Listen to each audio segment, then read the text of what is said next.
I spend in rupees and I earn in dollars. Correct. సొంతగా brands run చేసే వాళ్ళకి కూడా D2Cకి B2Cకి డిఫరెన్స్ చాలా మటుకు తెలియదు. Entrepreneurship in Telugu is only just starting up. Any business ఫౌండర్కి the ability to get uncomfortable and to adapt is very important.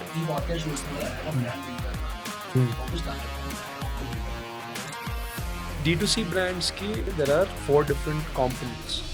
The year that I graduated, my father passed away.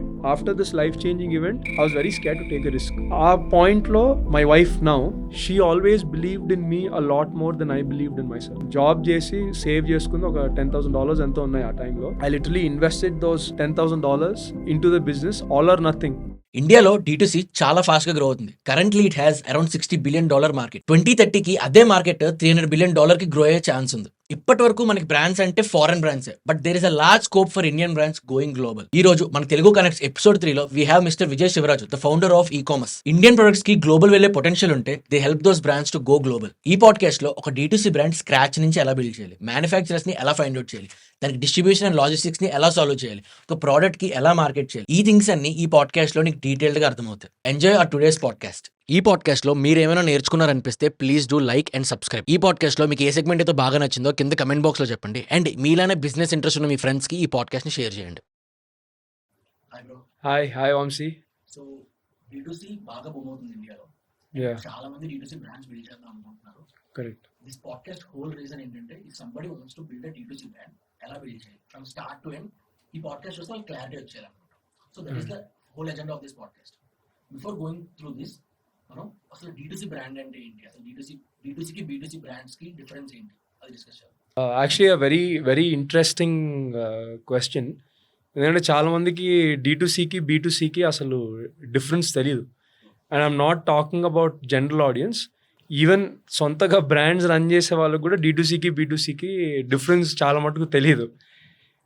D2C B2C ఏంటి అంటే this is the more conventional way of doing business, where మన products ఒక store through, అంటే let's say something like Health and Glow or Ratnadeep, ఇట్లా ఒక store through we're or ఒక business through we're selling it to consumers.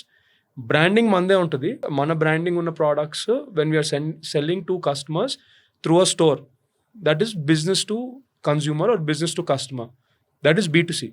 D2C ఏంటి అంటే నేను నా ఓన్ వెబ్సైట్లో, అంటే ప్రోడక్ట్ నాదే, బ్రాండ్ నాదే, డిస్ట్రిబ్యూషన్ కూడా నాదే. When the distribution is also mine, then it becomes D2C. So a lot of people don't know. So I'm glad that you asked that question.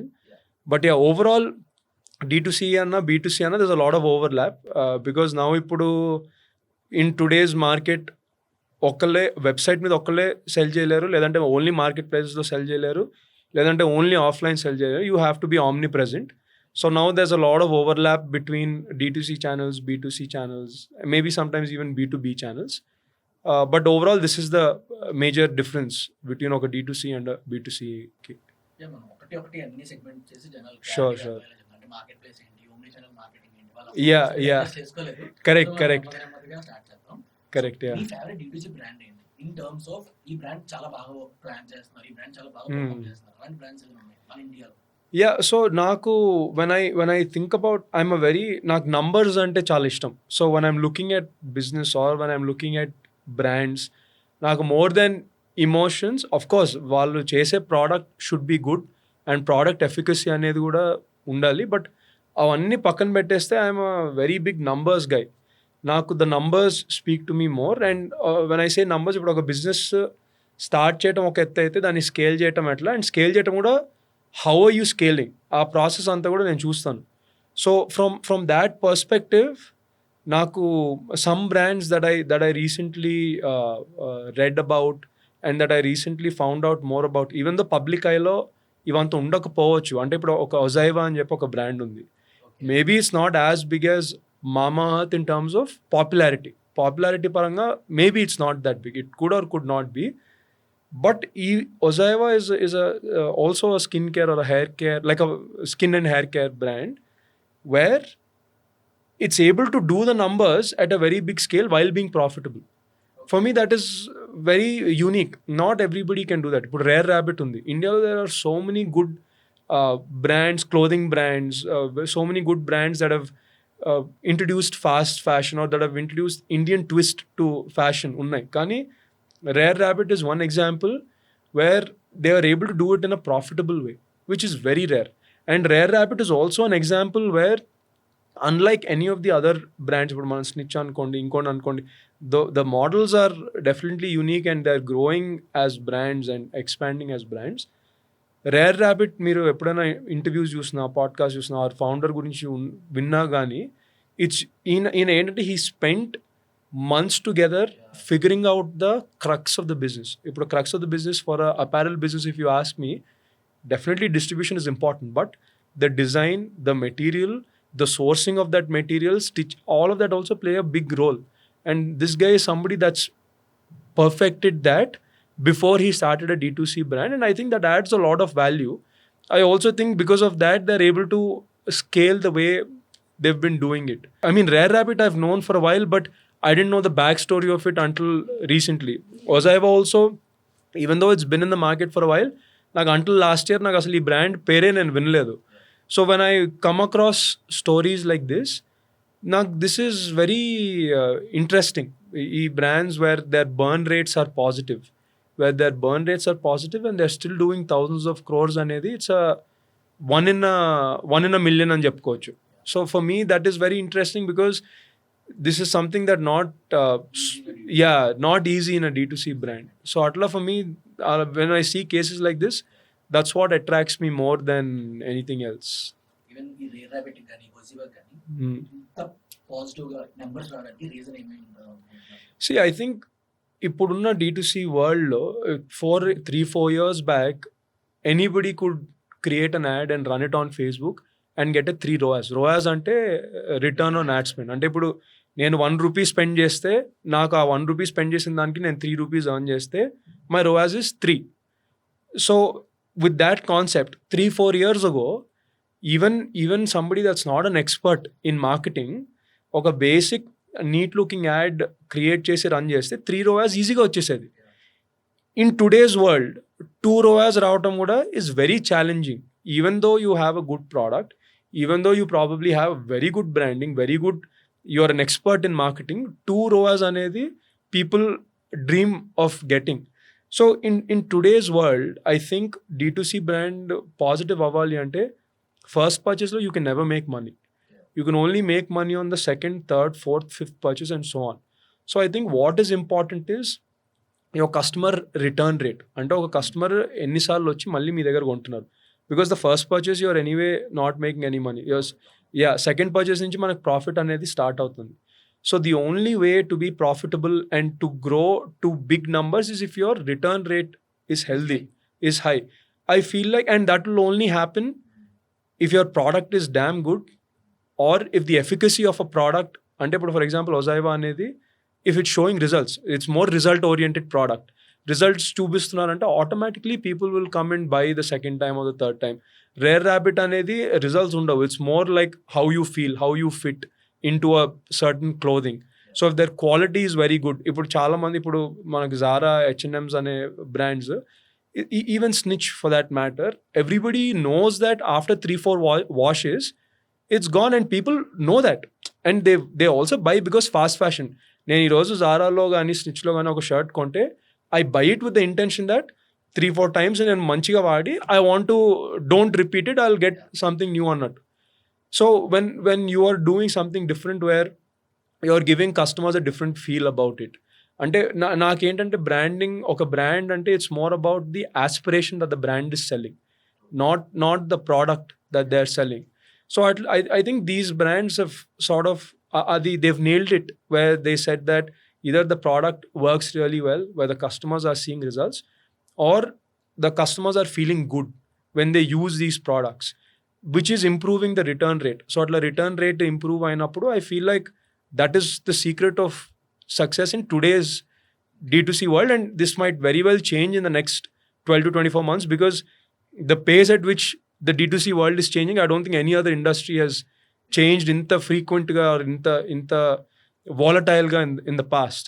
But as of today, I think that's what is causing, or that is the reason behind the success for these type of brands, and that's the reason behind how these brands are able to scale in a very unique and a different way and maintain that scale at a very high level. ఈ only return rate కాకుండా brands కి ఏమైనా options ఉన్నాయి అంటే like brands have to ఇంకా ఏమైనా చేయాలా like profit లోకి వెళ్ళడానికి? Ante, see, it's very difficult, right? Because if you want to see, there are two ways to build a business, right? Okati, you're building a profitable business where you hit a certain threshold. Ante ippudu nenu, for example, let's say I'm building a business where I'm happy to generate 10 crores every year. ఆ 10 crores generate నేను every year చేస్తాను. ఈ 10 crores లో నాకు 20% profits మిగుల్చుకోగలుగుతాను అంటే that is one way of building business and it's very much possible. But if you want to scale, అంటే నేను ఇప్పుడు when I talk about brands like Boat or Lenskart or Mamaearth or any of these other sugar like Shark Tank brands and all of these guys, they while 4-5 years Foxtail, all these brands in 3-4 years, 4-5 years, they've done 100, 200, 300, 400, 500 crores. They've scaled at that rate. If that is the race that you are playing, and it's not okati right, okati wrong anedi em kaadu. It's really up to the founder and up to the founding team in terms of what they want to do. ఇలా scale చేస్తున్నాము అంటే return rate లేకుండా it's impossible. మామాత్ కూడా they wanted to go for an IPO అంటే $3 billion valuation. And what happened, that $3 billion వాల్యుయేషన్ని వాళ్ళు $1 billion cut చేసి they went for an IPO at $1 billion valuation. That is even after they cut down their losses significantly. Yeah. So if you're trying to scale that quickly, I don't think there is any other way to get to profitability. But if you're okay to నాకు 10 crores I'm happy, 20 crores I'm happy, నాకు అంత aspirations లేవు, నేను ఇలానే నేను business చేసుకుంటాను, ఇలా sustain చేసుకుంటాను and I'm happy with the 10-20% that I'm taking home అనుకుంటే absolutely you can do that. I'm somebody, నేనైతే 2 జర్నీలు చూసాను. The first 3-4 years of my business నేను ఒక ప్రాపర్ ఓల్డ్ స్కూల్ బిజినెస్ లాగే రన్ చేశాను. I don't care about every year నాకు ఇంత చేస్తున్నాను, నాకు ఇంత ప్రాఫిట్స్ వస్తున్నాయి, ఐ వాజ్ హ్యాపీ, అలానే రన్ చేశాను. And then later for whatever reason I decided to switch from that to okay let's now play the scaling game. So it's definitely possible. There are ways. One thing that really worked out for me is I spend in rupees and I earn in dollars. And what I mean by that is now manufacturing happens in India, or let's say manufacturing happens in China. I live in India. I'm paying my salaries in rupees, and most of the brands that I operate with are Indian brands that I'm selling in the US market. So my margins are much higher because now costs are much lower. And US law, there's a very big demand for made in India products or Indian products in general. Right. See, if you think about the cycle of life, right? Historically, ancient India was the most advanced part of the world. Everybody looked to India for be it riches, be it wealth, be it medicine, be it maths, everything, it was all in India. And then the Western culture came into picture. They were much better at marketing than we ever were. This is something that I think all of us have to accept. Valkunna marketing game lo, they sort of sold that their ways are better, whatever it is, and a lot of Indians were brainwashed. But if you look at the last 5 years, whatever ancient, ఇప్పుడు మనం ఇదివరకు banana లీవ్స్లో మనము అరిటాకుల్లో భోజనాలు చేయటం అనేది it is a age old tradition. ఇప్పుడు కూడా ఊర్లో వెళ్తే పెళ్ళిళ్ళలో అలానే పెడతారు ఫెస్టివల్స్కి. వీళ్ళు 2 years నుంచి ఒక European company we've revolutionized the way you eat food and consume nutrients అని చెప్పి బనానా లీవ్స్ అని చెప్పి 40-50% ప్రీమియంకి బనానా ప్లేట్స్ అమ్ముతున్నారు, బనానా లీఫ్ ప్లేట్స్ అమ్ముతున్నారు. So what has historically always been there in our science and what has been lost, I feel like now that awareness is slowly spreading across, and I think people are again beginning to appreciate. But Ayurveda is very big in US. ఇప్పుడు ఇండియాలో కంటే, ఇండియాలో నేను ఇప్పుడు నీకు ఒక ayurvedic product అమ్ముతాను, మీరు 1000 rupees కట్టండి అంటే 10 సార్లు ఆలోచిస్తారు. నేను అదే సేమ్ ఆయుర్వేదిక్ ప్రోడక్ట్ నేను వెళ్ళి యూఎస్లో $30 అంటే 2500 రూపీస్కి అమ్ముతాను అంటే people won't think twice to pay for it because they're like, okay, it's all organic. They know more about Ayurveda than Indians do. Okay. So the mindset also is changing significantly in terms of what is good for us, what is good for the environment, what is good for the nature. And if you talk about Gen Z specifically, which is going to be the next biggest group of audience that will consume any D2C brands, they would so many ఇప్పుడు MIT వాళ్ళు కానివ్వండి లేదంటే exploring topics and so there are multiple businesses that do these sort of research and they do these sort of surveys. If you look at those surveys, 40% or 42% of Gen Z people are willing to try out and switch to these homegrown brands than a big brand that has been generationally existent for a while. People want to move away from that. People want the originality. People are preferring, they're okay to experiment, which is a very, very new age behavior, I guess. And I think this is leading to a lot of self-awareness, lot of knowledge.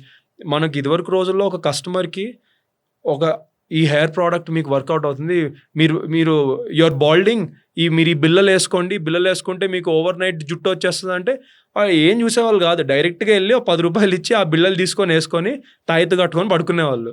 Next day morning అది జుట్టు వస్తుందా రాదనేది అది secondary.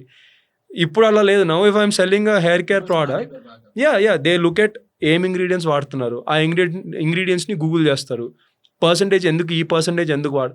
So even the consumer is very well educated and వాళ్ళకు కూడా exposure వచ్చింది. Where online Google has become such a popular thing now. ఇదివరకు రోజుల్లో నాకు డౌట్ ఉంటే నేను నా ఫ్రెండ్స్ని అడిగేవాడిని. ఇప్పుడు ఎవ్రీబడి ఈజ్ జస్ట్ అంతే, సోషల్ మీడియా కానీ గూగుల్ కానీ. So because of that awareness, I feel like whatever was very good in ancient India back in the day is now coming back to life, and I feel like that is also getting a lot of exposure and appreciation in the international markets also. So I think what we were discussing about, ఎక్కువ చెప్పేశారు, break down చేద్దాం అన్నమాట. Okay, yeah. అసలు ఏ category of brands కి బాగా scope ఉంది D2C segment లో? And you talking about US brands, Indian brands. ఇండియాలో అయితే ఏ సెగ్మెంట్ ఆఫ్ బ్రాండ్స్ కి ఎక్కువ స్కోప్ ఉంది, అదే US లో ఏ సెగ్మెంట్ ఆఫ్ బ్రాండ్స్ కి ఎక్కువ స్కోప్ ఉందో మనం అంటే see, this is a very every segment. See, I operate in the health and wellness segment, and health and wellness lo there is definitely a lot of scope. కానీ that doesn't mean that వేరే సెగ్మెంట్స్లో scope లేదు అనేది కాదు. Every సెగ్మెంట్లో there's still some gap to be identified. అంటే నేను I'll just give you a simple example. One thing for sure ఏంటంటే from when it comes to the D2C market, India is at least 10 years behind the US market. అంటే యూఎస్లో what 10 years ago ఏదైతే was selling very well, today in India that is picking up. ఇప్పుడు మనకి for example babies ఉన్నారు, బేబీస్కి sleep, very commonly we hear parents saying that మాకు పిల్లలు పుట్టిన తర్వాత our sleep was completely gone, రాత్రి అసలు పడుకోరు or what. సో ఈ sleep related solution for babies అనేది యూఎస్లో 10 years back blew up like crazy. ఇండియాలో ఇప్పటికీ కూడా there is not a single D2C brand that is addressing this issue. So that is definitely a big market over here. Now similarly in India, textiles have been our bread and butter for a very long time.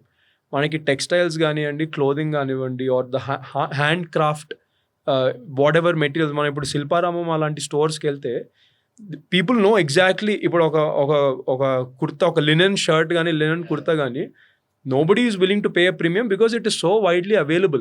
So the India-lo if somebody is trying to start that, maybe they have a lot of competition. But ade US-lo you don't have that much competition in this space because akkada in the textiles handcraft anedi is not very big and they're willing to pay a premium to access this. So it really depends on the geography and the market. I feel like ప్రతి సెగ్మెంట్లో ఇంకా opportunity ఉంది, gap ఉంది. And how ఇప్పుడు just a very funny analogy that I keep talking about, right?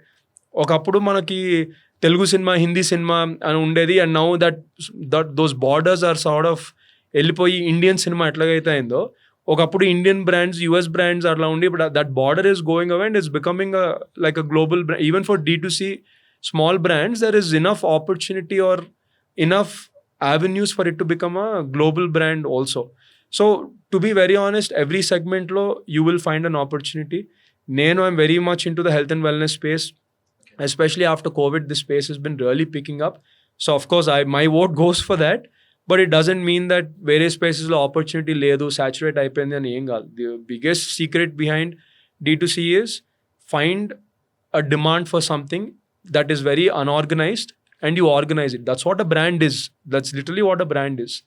So atla there's many opportunities I feel.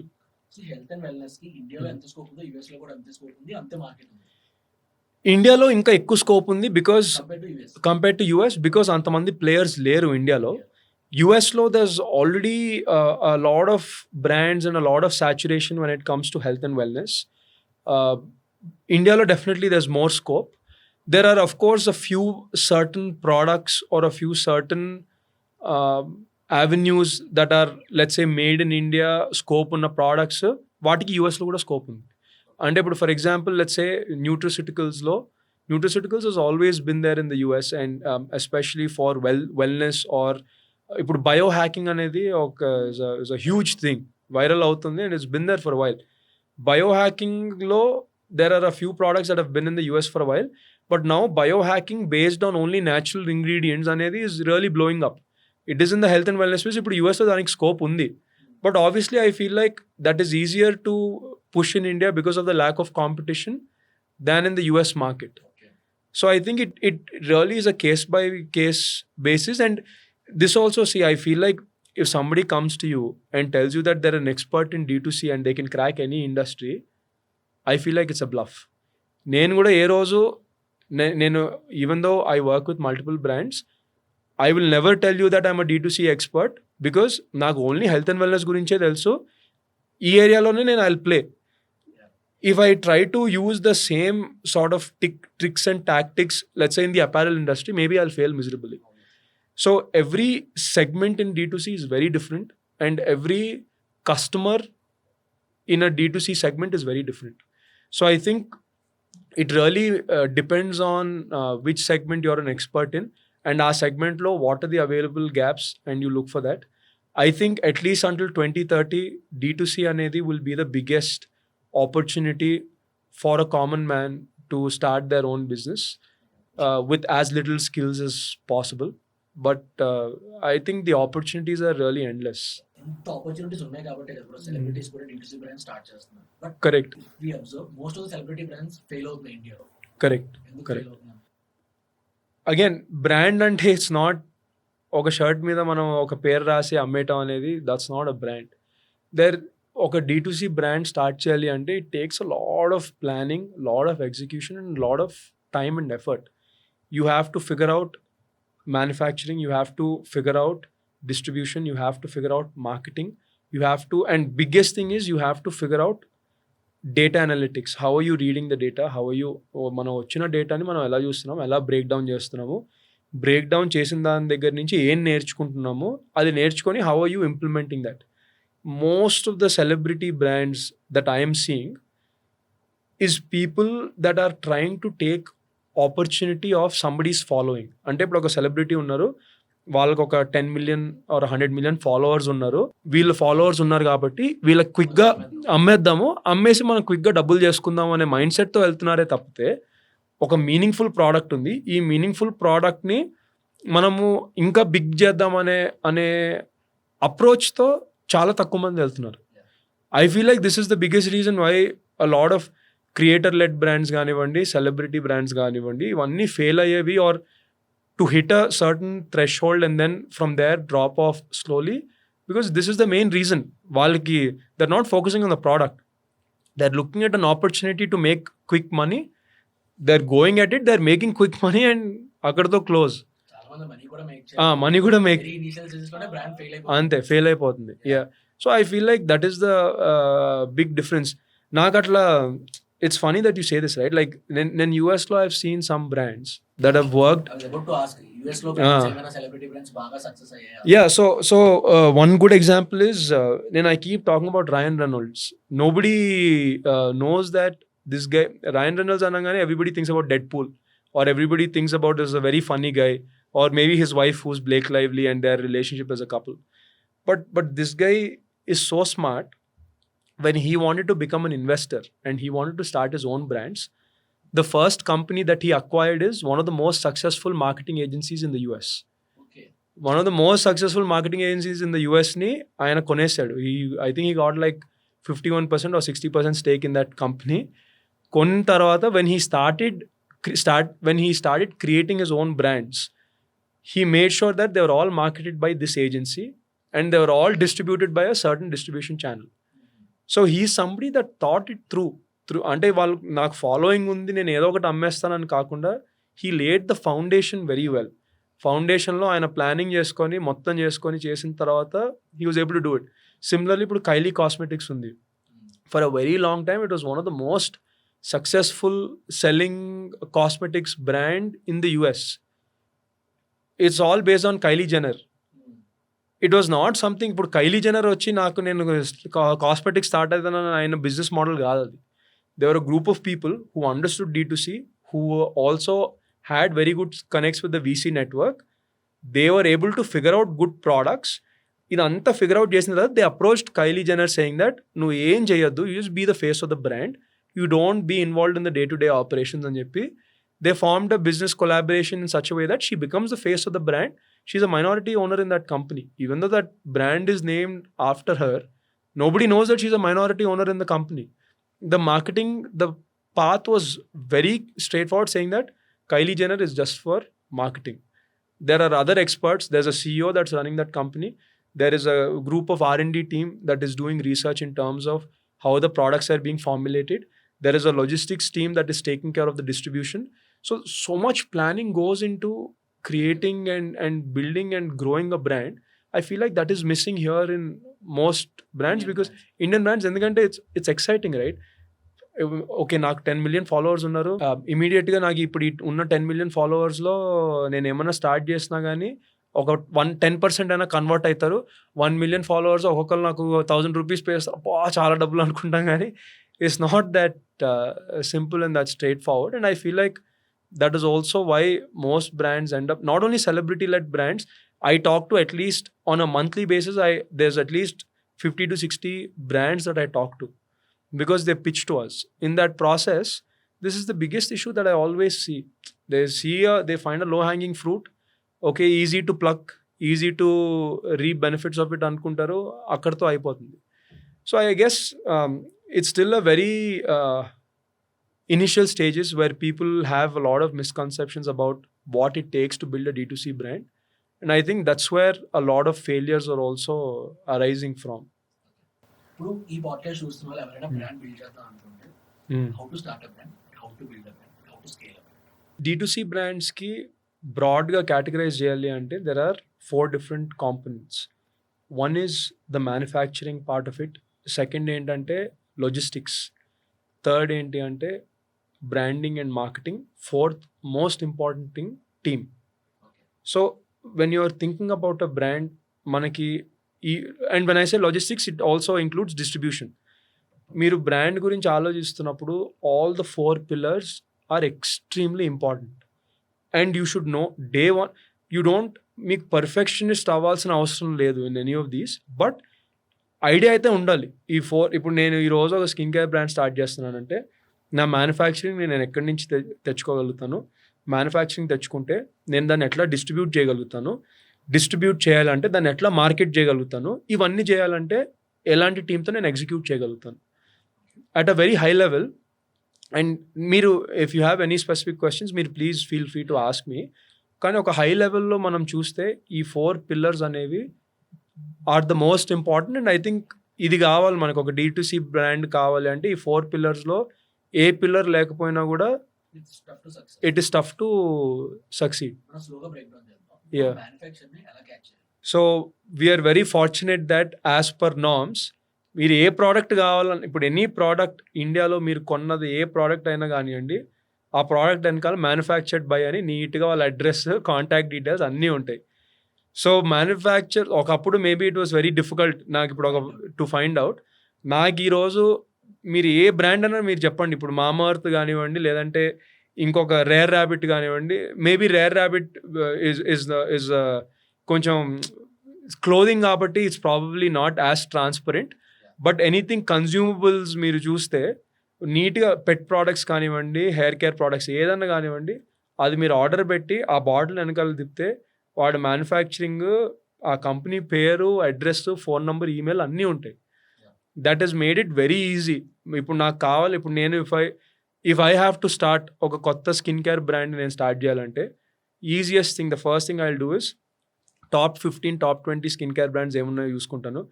అన్నిటి దగ్గర నుంచి వాళ్ళ బెస్ట్ సెల్లర్స్ ఆర్డర్ చేసుకుంటాను, నేను అన్ని ట్రై చేస్తాను, ట్రై చేసి అందరు మ్యానుఫ్యాక్చరర్లకి ఫోన్ కొట్టి మీరు ఇది చేస్తున్నారు కదా, ఇది అన్నట్టు you can. So there are few manufacturers who are not very easily accessible, ఎందుకంటే వాళ్ళకి MOQs చాలా ఎక్కువ ఉంటాయి. MOQs అంటే మినిమం ఆర్డర్ క్వాంటిటీస్ చాలా ఎక్కువ ఉంటాయి.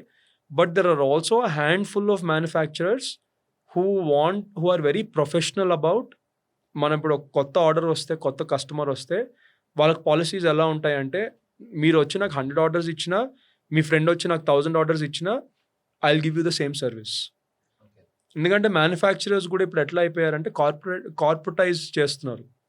దే ఆర్ ఆల్సో రియలైజింగ్ మనం గ్రో అవ్వాలి యాజ్ అ మ్యానుఫ్యాక్చరర్. నేను గ్రో అవ్వాలి అంటే నా వాల్యూమ్స్, మ్యానుఫ్యాక్చరింగ్ అంటే వాల్యూమ్స్ గేమ్, వాల్యూమ్స్ పెరగాలి అంటే నాకు 100 ఆర్డర్స్ ఇచ్చేవాడిని, ఒక 1000 ఆర్డర్స్ ఇచ్చేవాడిని, ఒక 1 lakh ఆర్డర్స్ ఇచ్చేవాళ్ళని అందరికీ నేను ఆ సర్వీస్ ఇవ్వగలిగితేనే గ్రో అవ్వగలుగుతాను. సో నాట్ ఎవ్రీ మ్యానుఫ్యాక్చరర్, అంటే there could be times where మీరు మ్యానుఫ్యాక్చర్కి రీచ్ అవుట్ అయితే దే ప్రాబబ్లీ రిప్లై కూడా చేయరు. కానీ there are also times where even as a fresher into the D2C world మీరు మ్యానుఫ్యాక్చర్కి రీచ్ అవుట్ అయితే రిప్లై చేసే వాళ్ళు కూడా అంతే మంది ఉన్నారు. So it's end of the day మీకు ఇంటెంట్ ఉండాలి కానీ there is a way, where there is a will there is a way.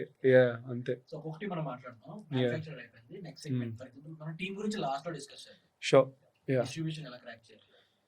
Distribution అంటే ఆబ్వియస్లీ ఈజియెస్ట్ ఏంటంటే మనకి మార్కెట్ ప్లేసెస్.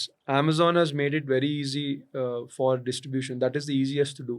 అది కాకుండా మీరు ఇంకొక level, if you dive a little bit deeper, Shiprocket ఇవన్నీ ఉన్నాయి, but there's always a lot of issues. But now even direct shipping, ఇప్పుడు డెలివరీ అనేది ఒక షిప్పింగ్ కంపెనీ ఉంది, directly they've invested so much. వాళ్ళ కస్టమర్ సర్వీస్ మీద వాళ్ళు ఎంత ఇన్వెస్ట్ చేశారంటే they are directly onboarding brands and they are handling the entire distribution for any given brand.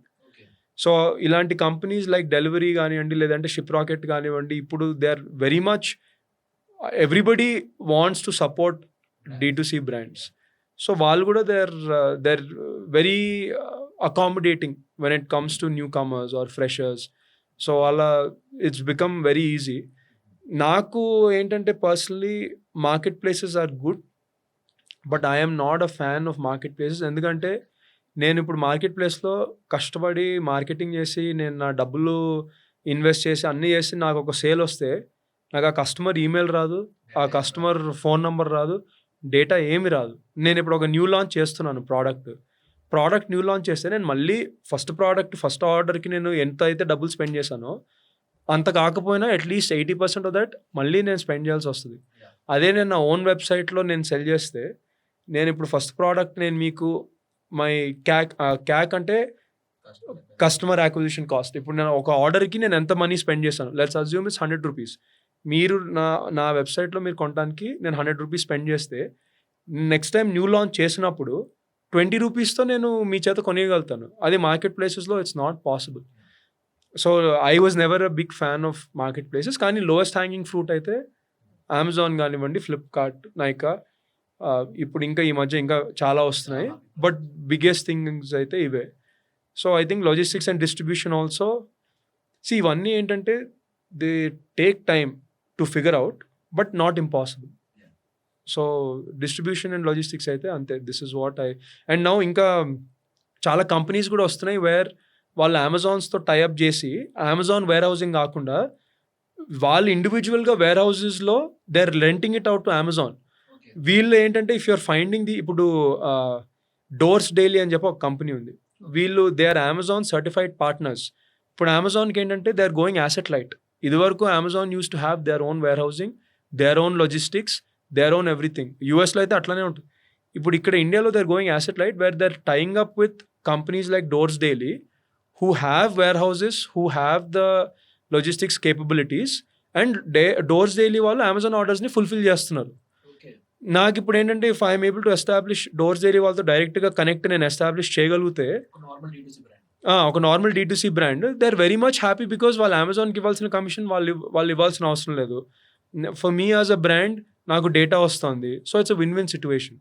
So I think అట్లా ఇల్ టేక్ టైమ్, బట్ చాలా options ఉన్నాయి. Manufacturer members ఉంటే contact అవ్వచ్చు. ఈ Yeah. లాజిస్టిక్స్ అండ్ డిస్ట్రిబ్యూషన్ కి there are Hmm. many apps and many people మీరు already figure out చేసిన వాళ్ళు ఉన్నారు. మీరు సింపుల్గా గూగుల్కి వెళ్ళి distribution for my D2C brand అని కొడితే మీకు 10 కంపెనీలు లైన్లో అక్కడే వస్తాయి. ఆ కంపెనీ నంబర్లు కూడా ఉంటాయి. అండ్ ఇప్పుడు ఇది గ్రోయింగ్ స్టేజ్ కాబట్టి ఈ కంపెనీలు అందరూ కూడా కొత్త న్యూ కమర్స్ని చాలా ఎంటర్టైన్ కూడా చేస్తారు. అడ్వాంటేజ్ ఉంటుంది బికాజ్ ఈ మార్కెట్ ఇంక్రీజ్ చేయడానికి. ఎందుకంటే వీళ్ళందరూ ఇప్పుడు అమెజాన్కి 30%, 15%, 40% కమిషన్స్ ఇస్తున్నారు. అది ఇచ్చే బదులు ఇఫ్ దే ఆర్ గివింగ్ న్యూ కమర్కి ఒక ఆపర్చునిటీ ఇస్తుంటే ఆ 30-40% వీళ్ళ పాకెట్లోకే వెళ్తుంది. So that way they are also very much encouraging of newcomers. Team కోసం మాట్లాడుతున్నాం. D2C product or D2C brand build చేయడానికి మనకి Yeah. ఎవరెవరు కావాలి, ఎవరెవరు ఉండాలి? So the biggest thing is lot of D2C brands ఏం చేస్తారు అంటే, నేను ఏముంది నాకు ప్రోడక్ట్ మ్యానుఫ్యాక్చరింగ్ నేను ఫిగర్ అవుట్ చేస్తాను, లాజిస్టిక్స్ ఫిగర్ అవుట్ చేస్తాను, మార్కెటింగ్కి నేను ఏజెన్సీని హైర్ చేస్తాను, బ్రాండింగ్కి ఏజెన్సీని హైర్ చేస్తాను, అయిపోతుంది అన్నట్టు అనుకుంటారు. I feel like that is a wrong concept అనను, కానీ it's a very risky proposition.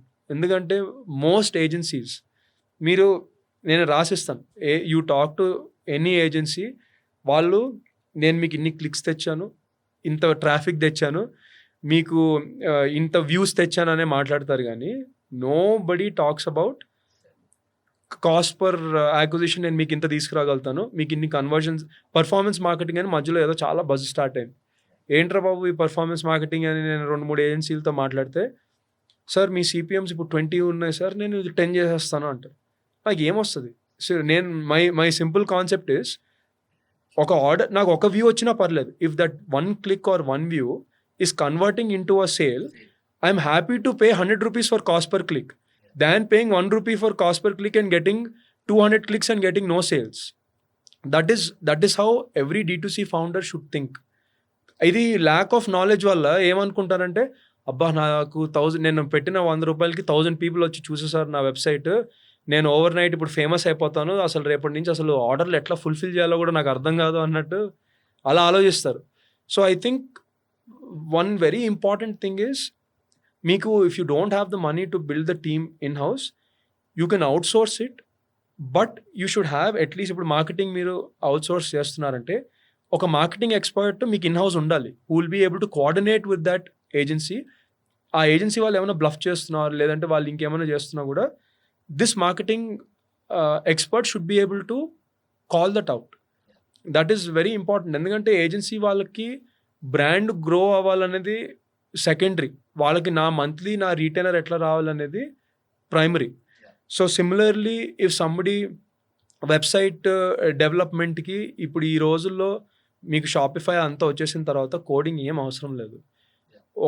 మీరు ఒక 1-2 weeks కొంచెం టైం పెట్టి, if you invest some time effort, మీకు ఆటోమేటిక్గా you will become website designers by yourself. బ్రాండింగ్కి మార్కెటింగ్కి 1-2 రీసోర్స్ని మీరు ఇన్ హౌస్ తెచ్చుకొని, తర్వాత వేరే యాక్టివిటీస్ని if you want to give it out, you give it out.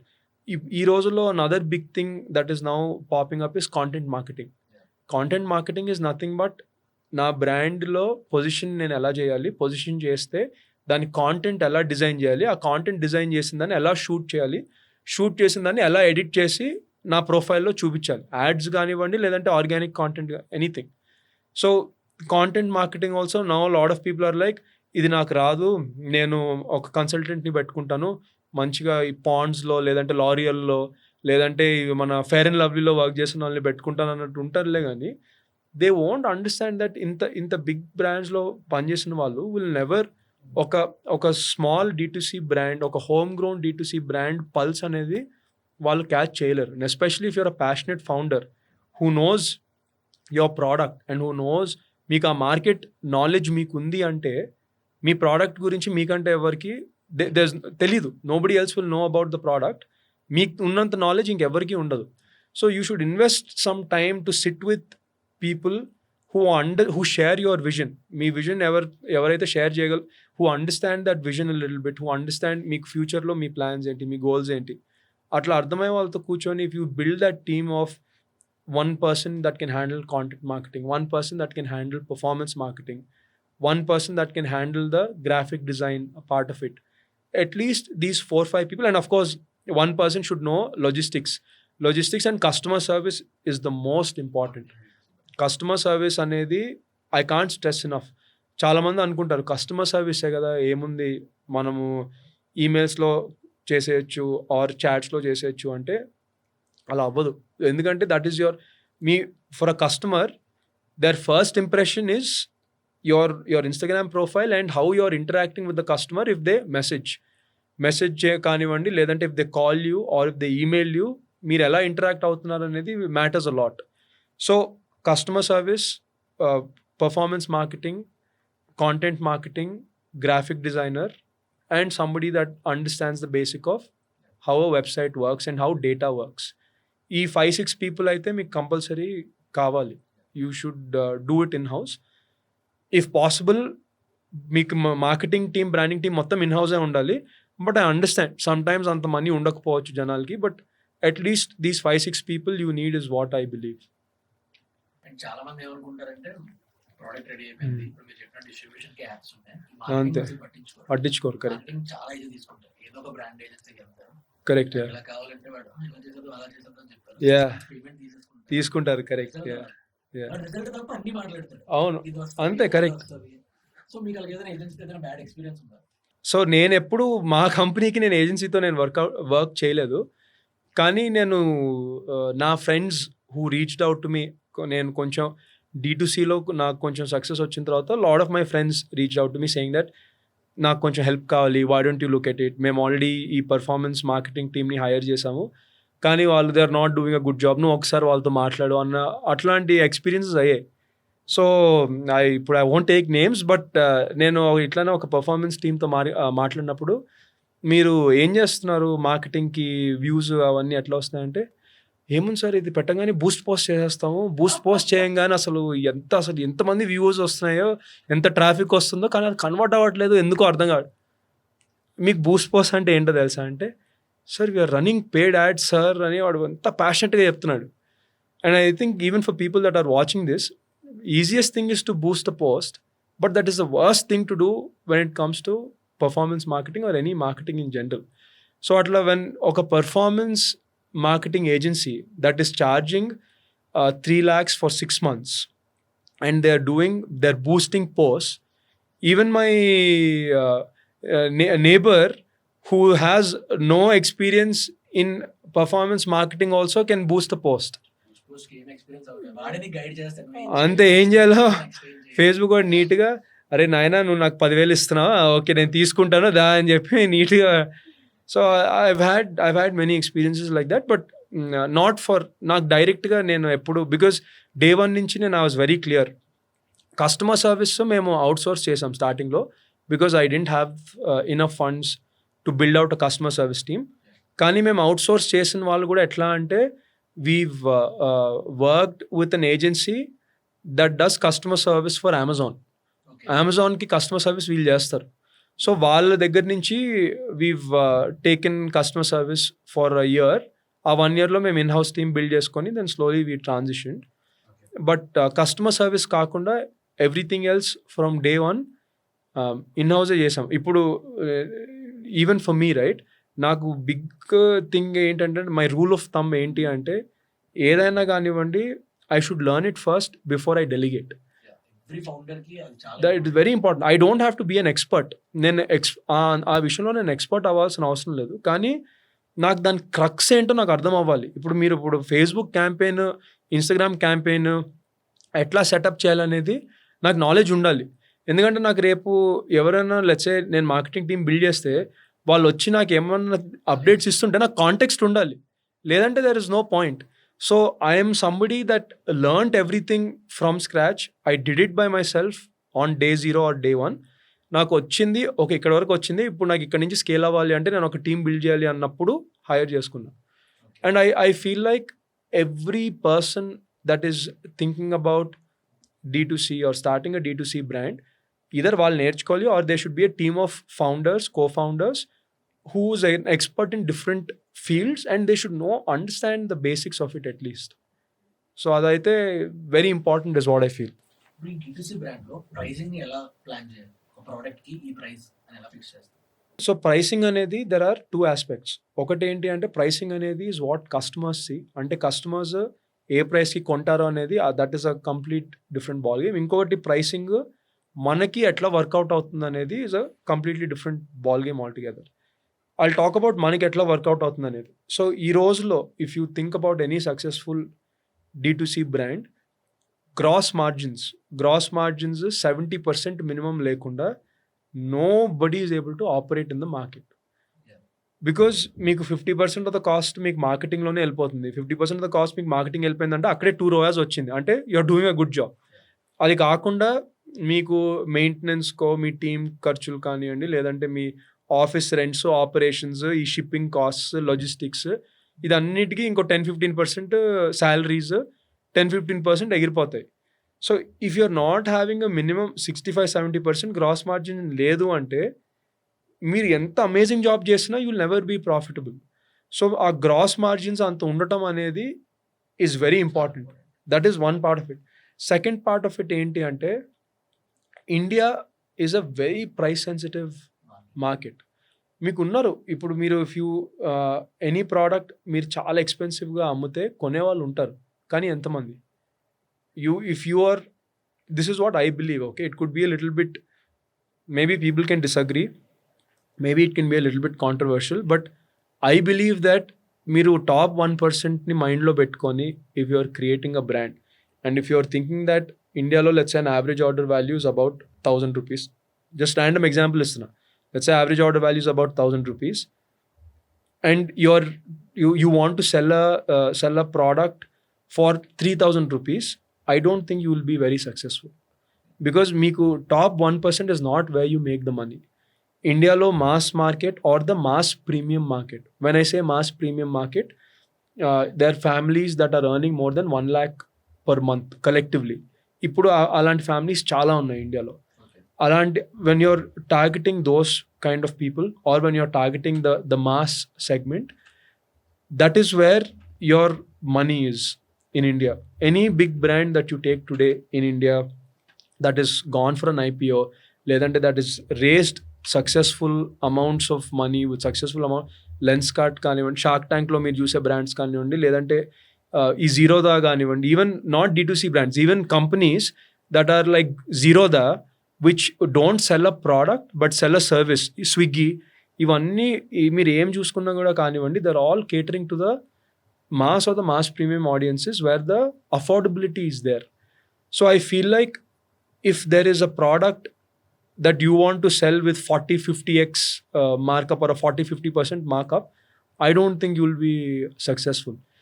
Meeku, let's say if your product is very good, at the most industry average kante meer 20% ekku అమ్మగలుగుతారు or 30%.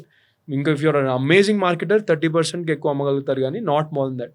US also I think is very similar where spending power is a lot more, but people are smart, right? They know that US market ఎట్లా ఉంటుంది అంటే almost any D2C product that you launch, you will not be the only one. You will have at least 3-4 other competitors, ఎందుకంటే ఆ market already అంత mature అయిపోయి ఉంది, ఎన్నో years నుంచి పీపుల్ ఉన్నారు. So when people have, especially on Amazon, let's say I'm selling shaving cream అని కొట్టంగానే మీకు 100 different listings with 100 different pricing వచ్చినప్పుడు if you are trying to sell at 2x of that price, it's not possible. So I think pricing paranga it is important that you are very competitive. It is important that you are not unreasonable in defining, even if you are selling a premium product, it should make sense.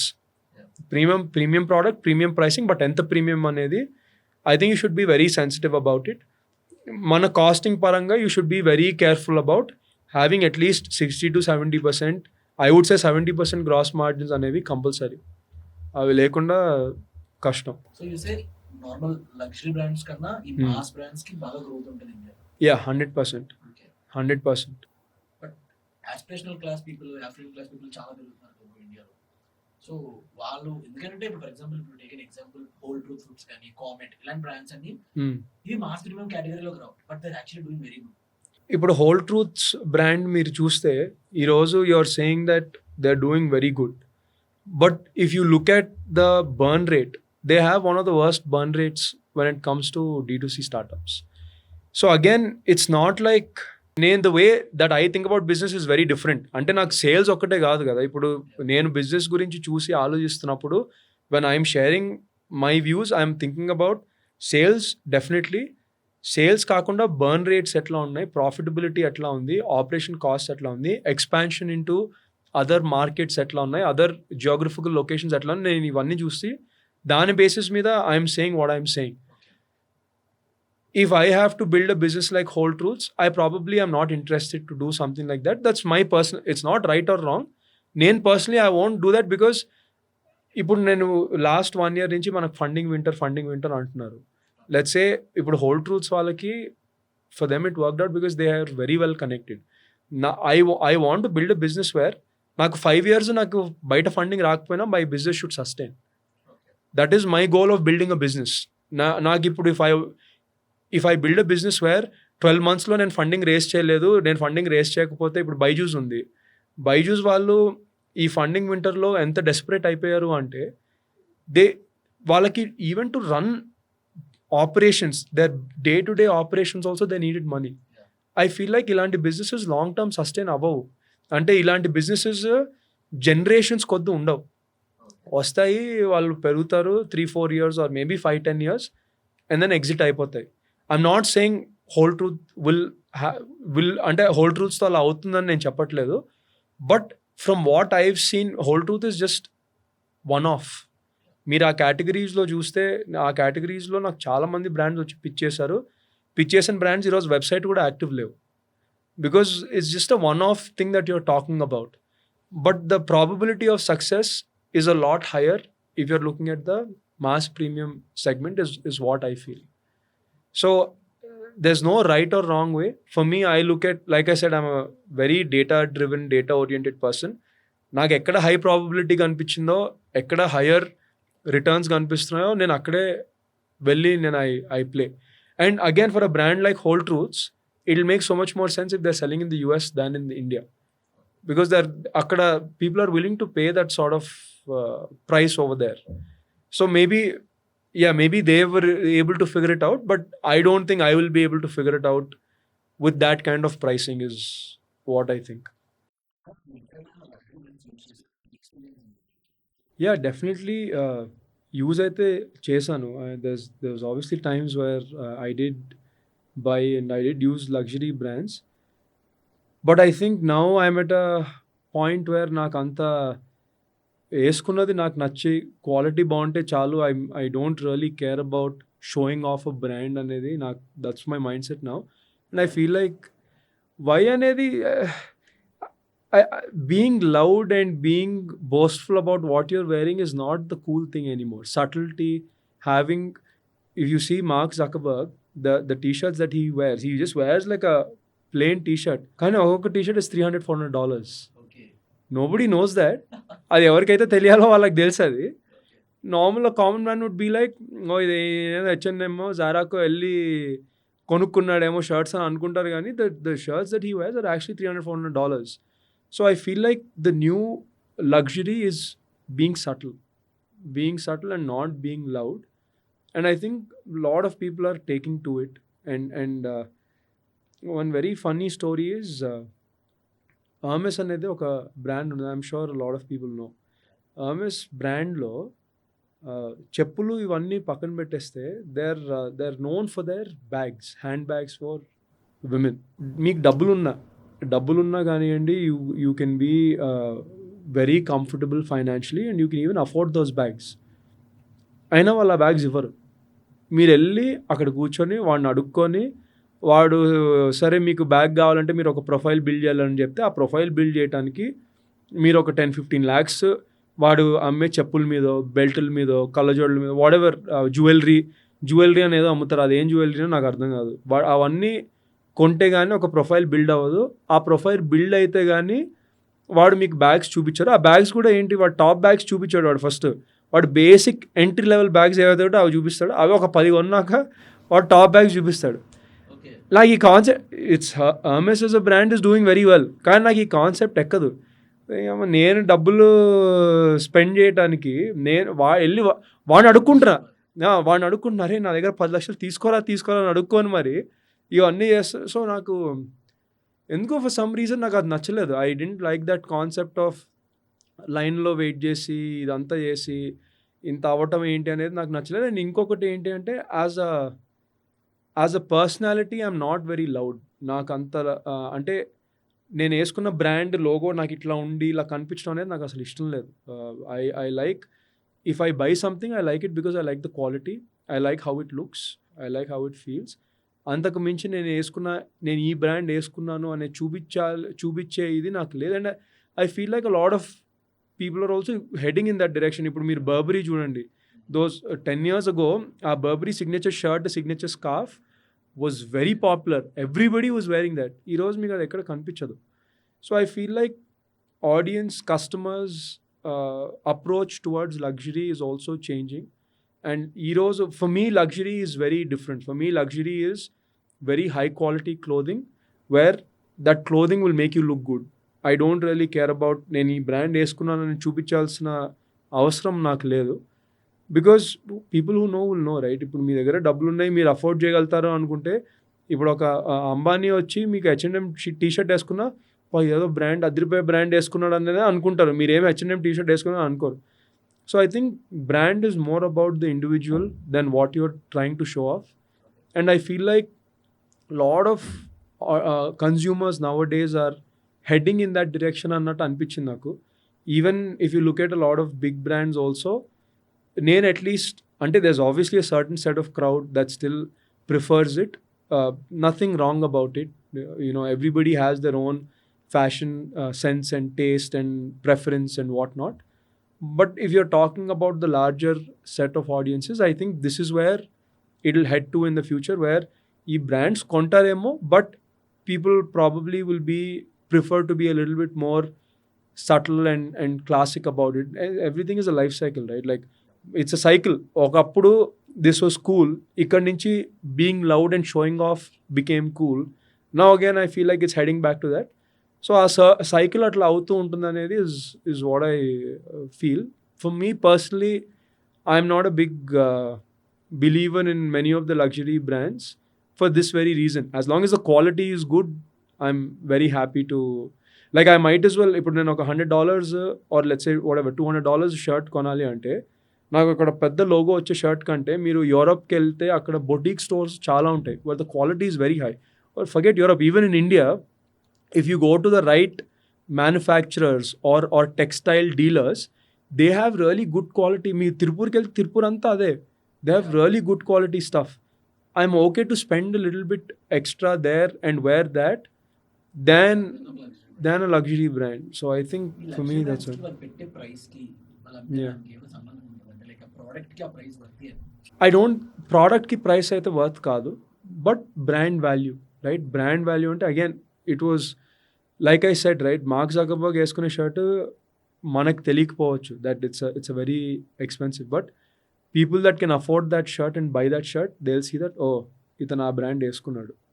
So that means so it's all about PR and personal branding and what it is. Quality normal brands లో కూడా చాలా brands లో ఉంటాయి, దొరుకుతాయి, 100% దొరుకుతుంది.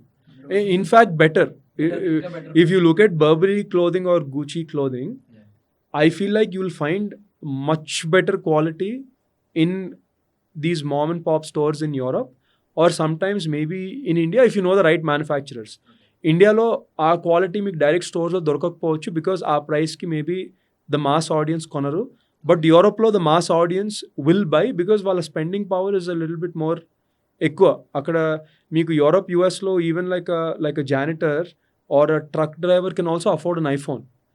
ఇక్కడ it's not because of the dollar value or the euro value, nothing more than that. So అక్కడ మీకు వెతికితే మీకు ఈ మామ్ అండ్ పాప్ స్టోర్స్లో దొరుకుతాయి. Definitely you will find better quality stuff also.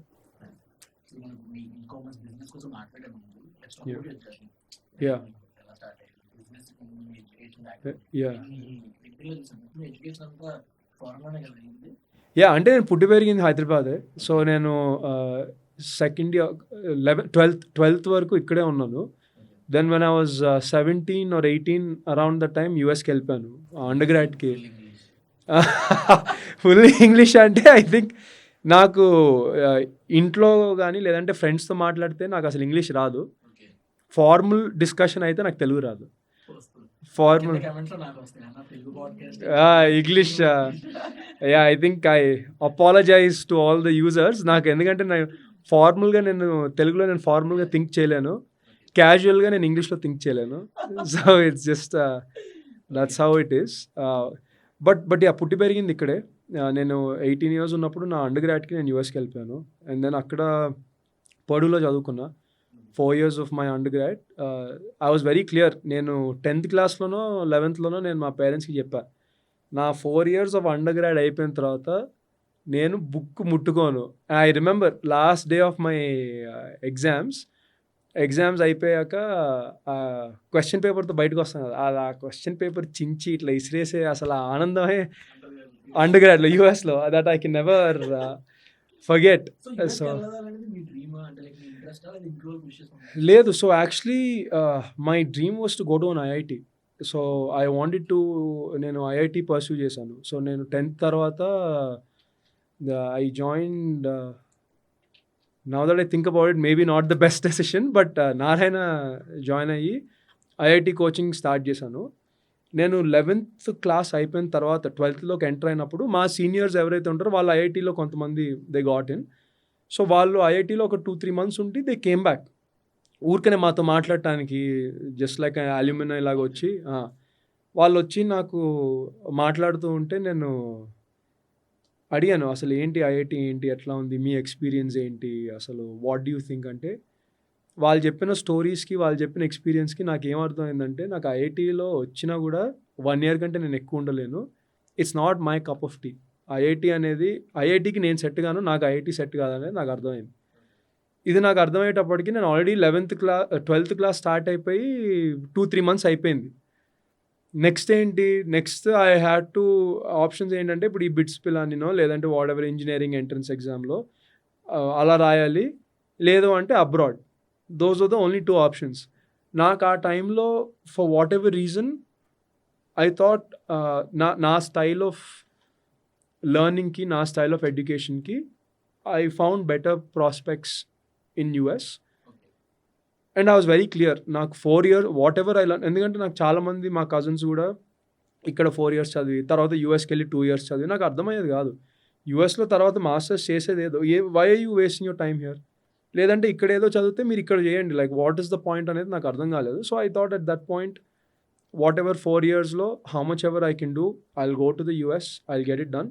So నాకు కాలేజ్ అప్లికేషన్స్ కూడా ఎట్లా అయ్యాయి అంటే, కాలేజ్ అప్లికేషన్స్ చేసేసిన తర్వాత నేను వాళ్ళకి చెప్పా, ఎస్ఐటి డెడ్లైన్స్ అయిపోతున్నాయి. సో నేను కాలేజ్ అన్నీ అప్లై చేసి నేను చెప్పాను, నాకు ఎస్ఐటి ఎగ్జామ్ మీ అప్లికేషన్ డెడ్లైన్ తర్వాత ఉంది, సో మీరు ఫస్ట్ అప్లికేషన్ తీసుకోండి, నాకు ఎస్ఐటి స్కోర్ రాగానే మీకు పంపిస్తాను. So it's a very last minute thing. నేను అసలు ఎప్పుడు ప్లాన్ చేయాల యూఎస్కి వెళ్ళాలి, యూఎస్లో చదువుకోవాలనేది was not my plan. It just so happened.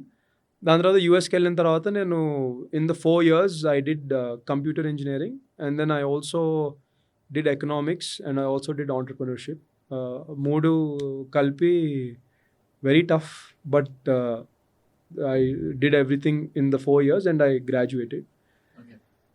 So my dream also, నేను యూఎస్కి వెళ్ళిన ఫస్ట్ 2 weeksలోనే నేను I called my parents, I told them, ఇది యూఎస్ ఇదన్నీ వచ్చాను చదువుకుంటాను, సరే ఇప్పుడు ఇంత ఖర్చు పెడుతున్నారు కాబట్టి మీరు డబ్బులు, ఇక్కడ ఖర్చు పెట్టినంత నేను సంపాదించి the day I earn this ఇండియాకి వచ్చేస్తున్నాను.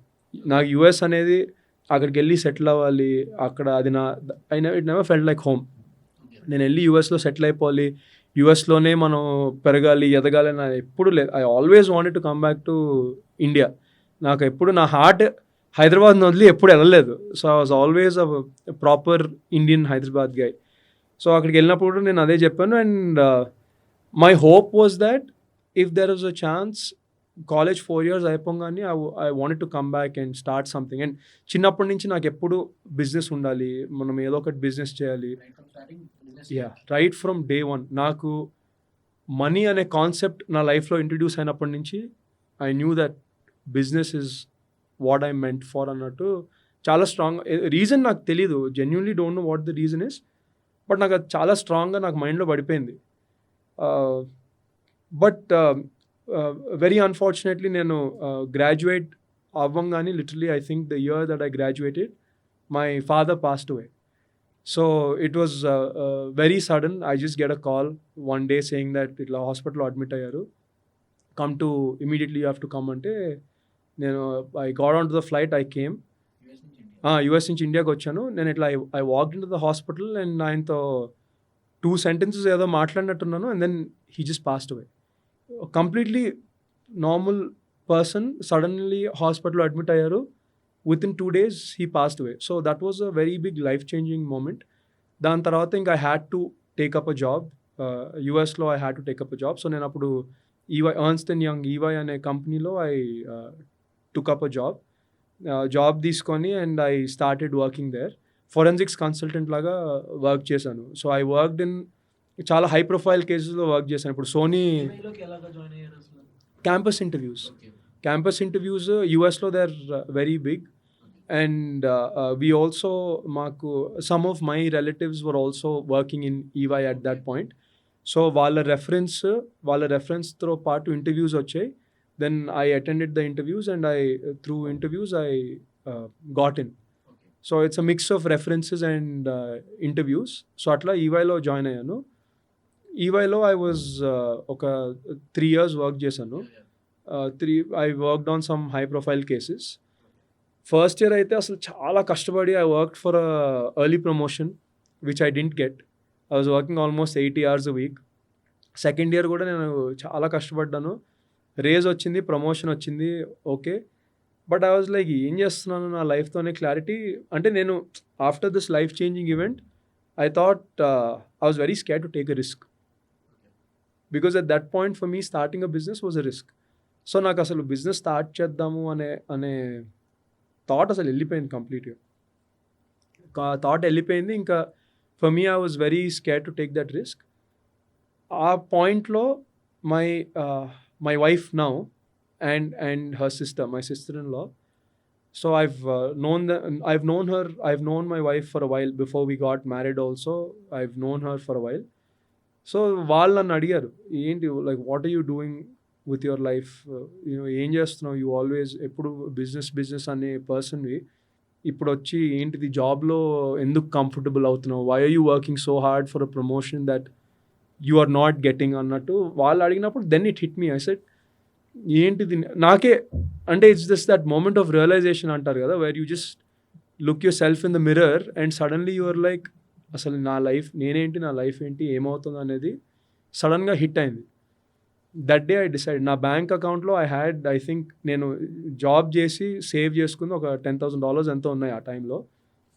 I literally invested those $10,000 into the business. All or nothing, do or die situation, all or nothing. ఇది నేను నా బిజినెస్లో ఇన్వెస్ట్ చేసి ఒక 8 months జాబ్ చేస్తూ బిజినెస్ చేశాను.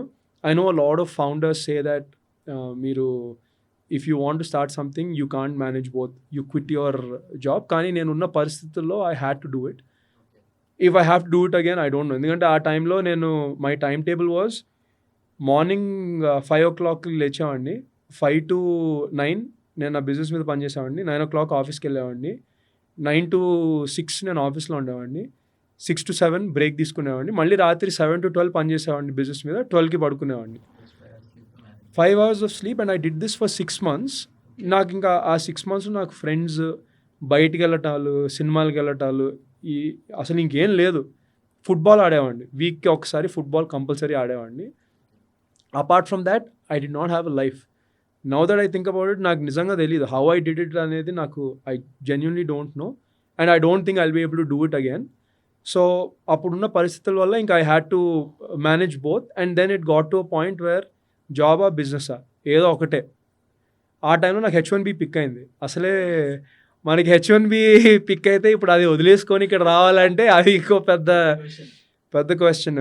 అండ్ అది నౌ దట్ ఐ థింక్, ఇప్పుడు నేను ఆలోచిస్తున్నా కూడా నాకు ఐఎమ్ లిటిల్ నర్వస్. అసలు అప్పుడు ఎలా ఏమనుకొని వదిలేసి వచ్చాను అనేది కొంచెం ఇప్పుడు కూడా నాకు ఆ భయం ఉంటుంది.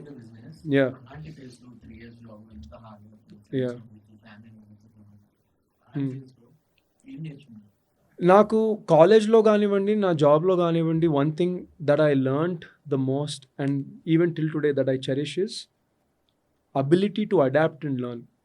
ఏదున్నా కానివ్వండి, నాకు ఇప్పుడు నాకు ఒక విషయం తెలీదు and if I have to learn it, నాకు 1 డే ఇస్ ఇనఫ్. నేను అందులో ఎక్స్పర్ట్ అవుతానని నేను చెప్పను, కానీ నాకు ఆ 1 డే ఒక కాన్సెప్ట్ మీద కూర్చుంటే దాని బేసిక్స్ ఏంటి, అసలు what it takes to execute చేసిన తర్వాత what it takes to scale that అనేది నాకు అర్థమవుతుంది.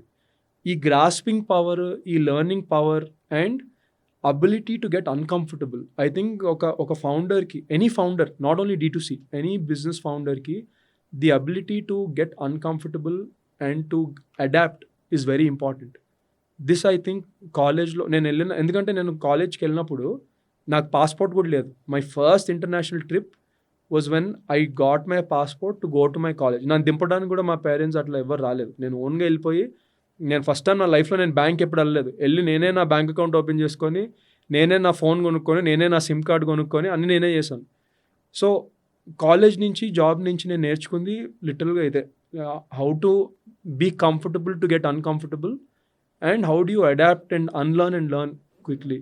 ఇప్పటికీ కూడా I feel like most valuable lesson in my life is this. So that's what I learned from that. Yeah. So ఇప్పుడు మీకు అక్కడ ఆ టైంలో బిజినెస్ స్టార్ట్ చేయడానికి కోర్ రీజన్, ఇప్పుడు మీ ప్రెసెంట్ మీ వైఫ్, అప్పుడు అక్కడి నుంచి ఎలా స్టార్ట్ అయింది? I'm very fortunate that she always believed in me a lot more than I believed in myself.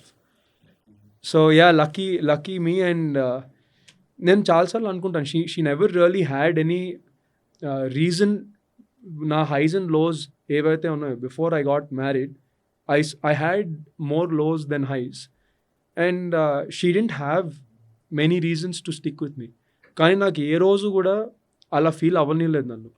ఏ రోజు కూడా for her it was never an option. అంటే నేను కాకుండా ఇంకో ఆప్షన్ అనేది తను ఎప్పుడూ ఆలోచించలేదు, నాకు ఎప్పుడు అసలు ఆ ఆలోచన నాకు రానివ్వలేదు.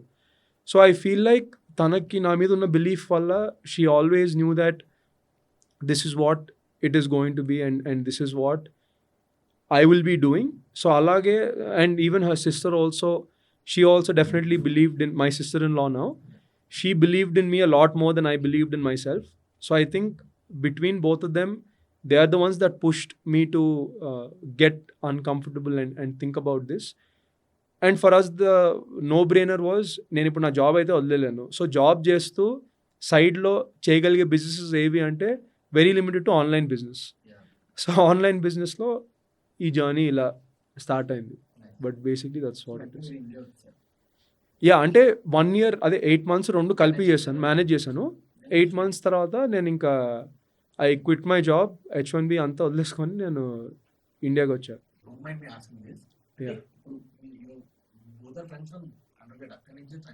No, so we went to the same high school. So మేమిద్దరం సేమ్, అంటే హైదరాబాద్లో సేమ్ స్కూల్కి వెళ్ళాము. దాని తర్వాత తను యూకేకి వెళ్ళింది చదువుకోవడానికి. తను యూకే నుంచే సపోర్ట్ చేసింది. So she went to UK, నేను యూఎస్కి వెళ్ళాను. సో ఇప్పుడు there is nothing to hide, but yeah we were together. అప్పుడు లాంగ్ డిస్టెన్సే మా రిలేషన్షిప్లో, స్టార్టింగ్ అంతా లాంగ్ డిస్టెన్సే. అది కూడా ఎలా చేశానని నన్ను అడగకండి, నాకు తెలియదు. But very very difficult, but it was worth every second. So తను యూకేలో చదువుకొని, అండ్ తను కూడా తన ఎడ్యుకేషన్ తర్వాత తను డైసన్లో జాబ్ చేసింది. డైసన్లో as a marketing strategist she worked in Dyson. యూకేలో వర్క్ చేస్తుంది, తర్వాత సింగపూర్లో కూడా she worked with Dyson. So she is also into the same field, similar field.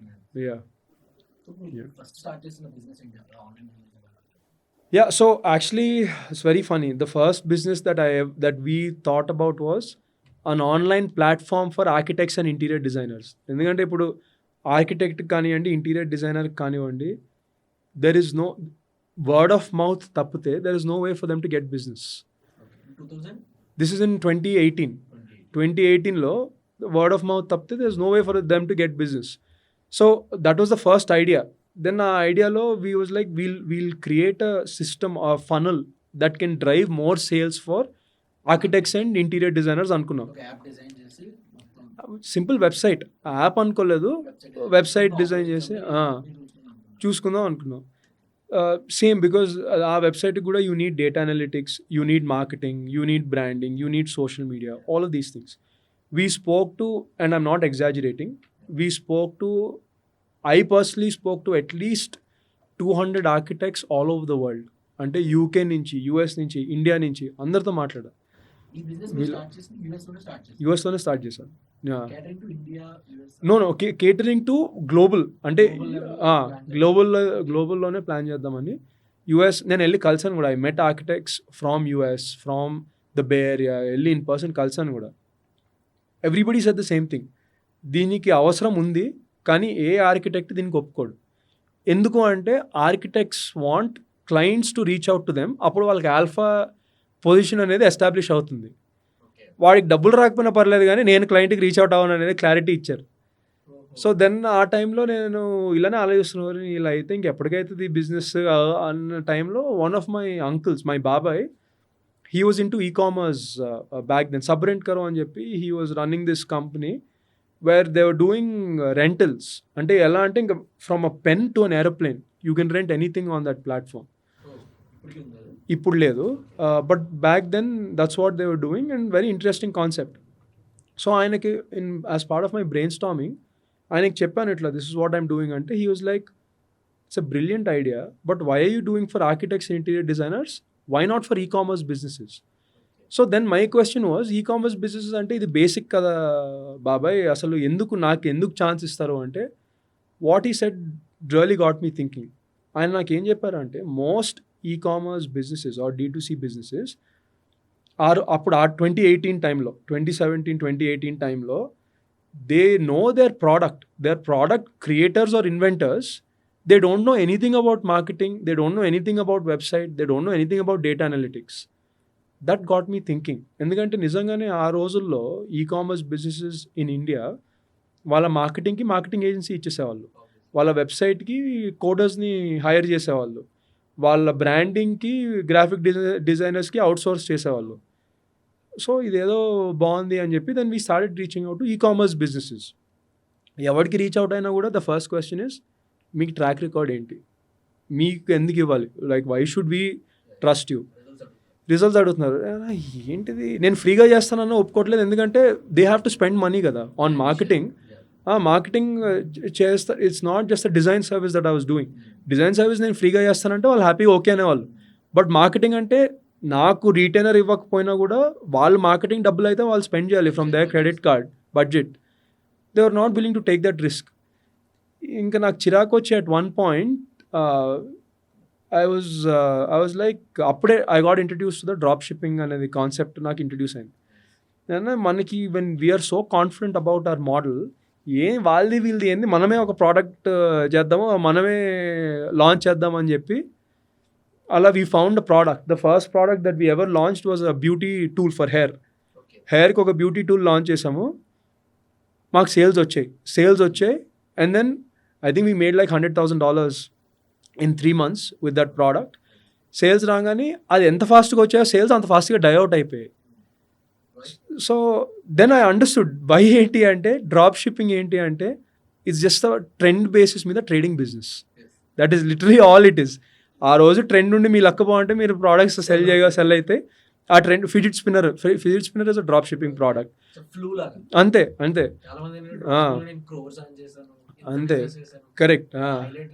Correct exactly. Charcoal masks, posture correctors, ఇవన్నీ చూసి then I was like, దీంతో పని అయ్యేటట్లేదు, but we're on to something. ఎందుకంటే $100,000 అంటే ఆ రోజుల్లో dollar rate was around 60 or 70 వాటెవర్, 60 lakhs 70 lakhs జనరేట్ చేయటం ఇన్ 3-4 months విత్ 10% ప్రాఫిట్స్, అంటే 6-7 lakhs ప్రాఫిట్ చేసాం మేము. I was like, we're on to something, ఏదో ఒకటైతే కరెక్ట్ చేసాము, we need to figure it out అని చెప్పి. Then from there we started our own brand in the pet niche where we sold a dog bed. That's another story for another time, but a pet niche lo oka dog beds concept tho start chesi we launched a brand in April 2019 lo brand launch cheste by December 2019 we crossed $3 million. It blew up so much that even none of us expected. అసలు అంత ఫాస్ట్గా పెరుగుతుంది, scale అవుతుంది, grow అవుతుంది అనేది మాకు కూడా అప్పుడు ఐడియా లేదు. So then we saw the potential. ఇంకా అంత ఎర్న్ చేసిన తర్వాత whatever I told my parents, నేను కాలేజ్కి ఖర్చు పెట్టిందంతా నేను ఎర్న్ చేసేస్తాను, దానికంటే ఒక 5 times ఎర్న్ చేసేసాను. తర్వాత I told my mom that నేను ఇంకా ఇట్లా వదిలేద్దాం అనుకుంటున్నాను When you came job. back to India. Then I came back to India. Okay. Yeah, after this September or October 2019 is when I moved back to India. Okay. So after I earned enough where I said, okay, next 5 yearsకి నాకు income లేకపోయినా ఎట్లాగొట్లా బతికగలుగుతాను అనే స్టేట్కి వచ్చిన తర్వాత అప్పుడు నాకు కొంచెం ధైర్యం సరిపోయింది. సరే నేను జాబ్ పోయినా పర్లేదు అని చెప్పి వదిలేసి నేను ఐ కేమ్ టు ఇండియా. అప్పుడు వచ్చి ఈకామర్స్ స్టార్ట్ చేశారు. ఇదే అంటే ఈకామర్స్ దీన్నే అలాగా ఇంకా continue అంతే. చేశారు. సో అంటే okay, the concept was we started off with one brand. Then what we realised is, నేను కానివ్వండి, మా వైఫ్ కానివ్వండి, ఆర్ మై సిస్టర్లో, none of us are product innovators or designers. నేను మీకు ఇందాక కూడా అదే చెప్పాను, the reason why creator led brand or at least why I think these brands fail a lot is because product know how లేదు. మాకు కూడా ఆ డాగ్ బెడ్స్లో మాకు మార్కెట్లో ఒక గ్యాప్ ఐడెంటిఫై చేసి దాన్ని మేము సప్లై చేసాం, కానీ వీఆర్ నాట్ ఇప్పుడు ఆ డాగ్ బెడ్ వాడి ఇంకో next revolutionary dog bed create చేయాలంటే ఆ ఎక్స్పర్టీస్ మా దగ్గర లేవు. When we realise this, then what we started doing was, మా బిజినెస్ మోడల్ని 2 waysగా స్ప్లిట్ చేసాం. ఒకటి ఏంటి అంటే we started tying up with manufacturers.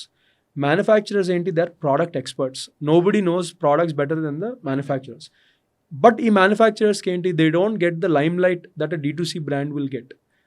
So what we started doing was we started reaching out to manufacturers who we thought had a lot of capability, and we said, మీకు products ఉన్నాయి, మీరు చేస్తున్నారు, మీరు ఇన్వెస్ట్ చేయండి, మీరు manufacturing చేయండి, నేను online part of the business అంతా నా టీం హ్యాండిల్ చేస్తుంది. So branding, marketing, website, data analytics, performance marketing, customer service, ఇదంతా మేము చేస్తాము. లాజిస్టిక్స్ అండ్ మ్యానుఫ్యాక్చరింగ్ మీరు హ్యాండిల్ చేయండి, జాయింట్ వెంచర్ చేసి మనం బ్రాండ్ స్టార్ట్ చేద్దాం. Okay. That was one business model.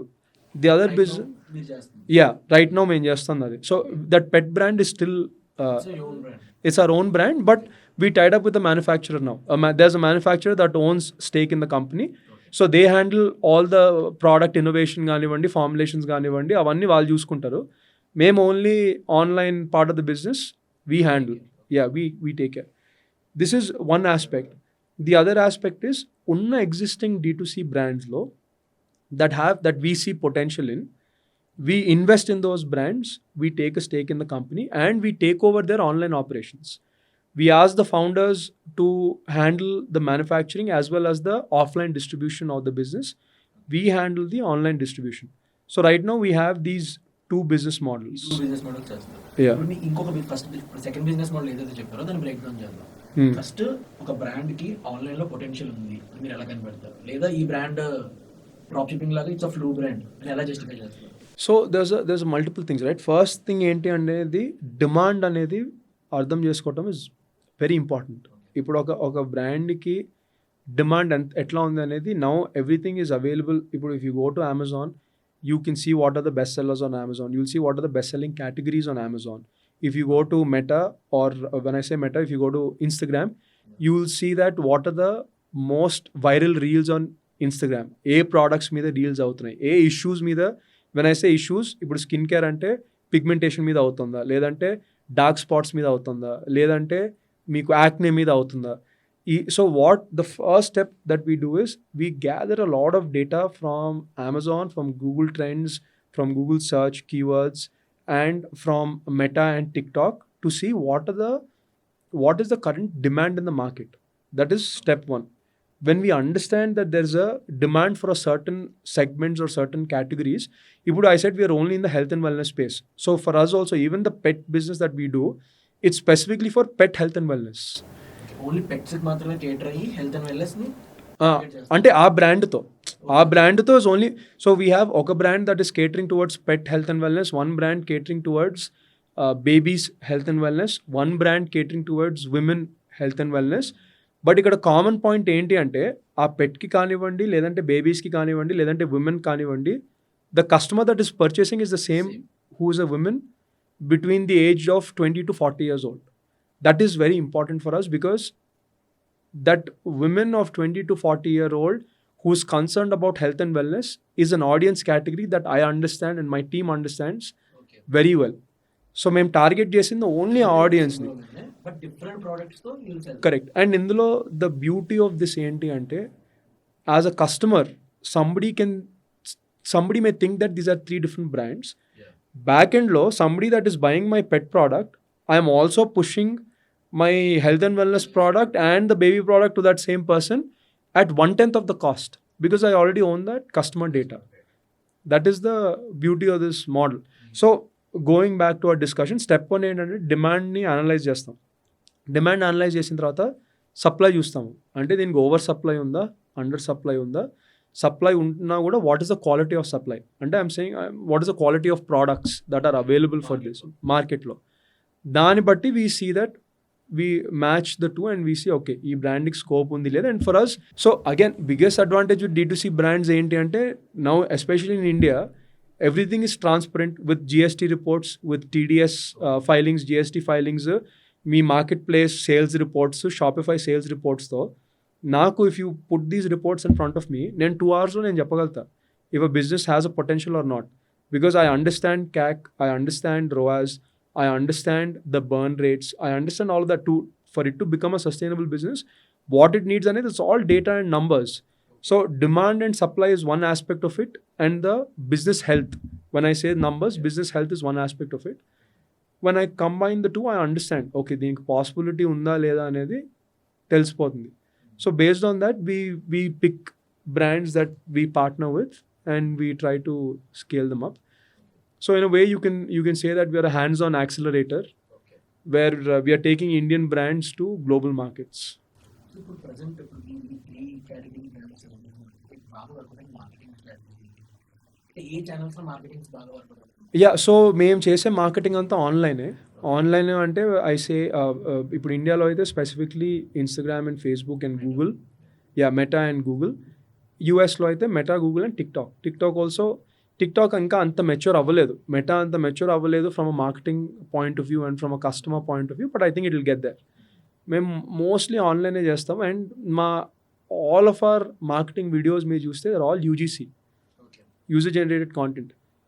మాకు we don't believe in hiring celebrity ఫేస్తో పెట్టి ఇప్పుడు ఒక ఫోటోషూట్ చేసి మనము ఫోటోషూట్ డే పెట్టి ఒక ప్రాపర్ కెమెరా పెట్టి that is not what we do. మాకు relatability, credibility and relevance, these 3 things are very important. Ma ads, some of the ads that generated crores and crores of sales, these are ads that we shot in iPhones.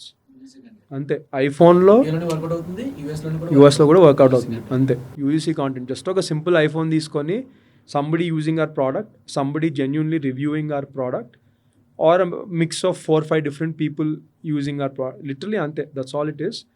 వీటితోనే మా business వెళ్తుంది. And ఇన్ఫ్లుయెన్సర్తో కానీ సెలబ్రిటీస్తో కానీ ఏదున్నా కానీ I consider that to be a fixed cost. I don't consider that to be my marketing cost. అదంతా నా branding PR fixed cost అవన్నీ. మై ఎక్స్పెక్టేషన్ ఈజ్ నేను ఒక ఇన్ఫ్లుయెన్సర్ కొలాబ్ చేస్తే నాకు ఒక సేల్ రాదని అనుకుంటాను, నాకు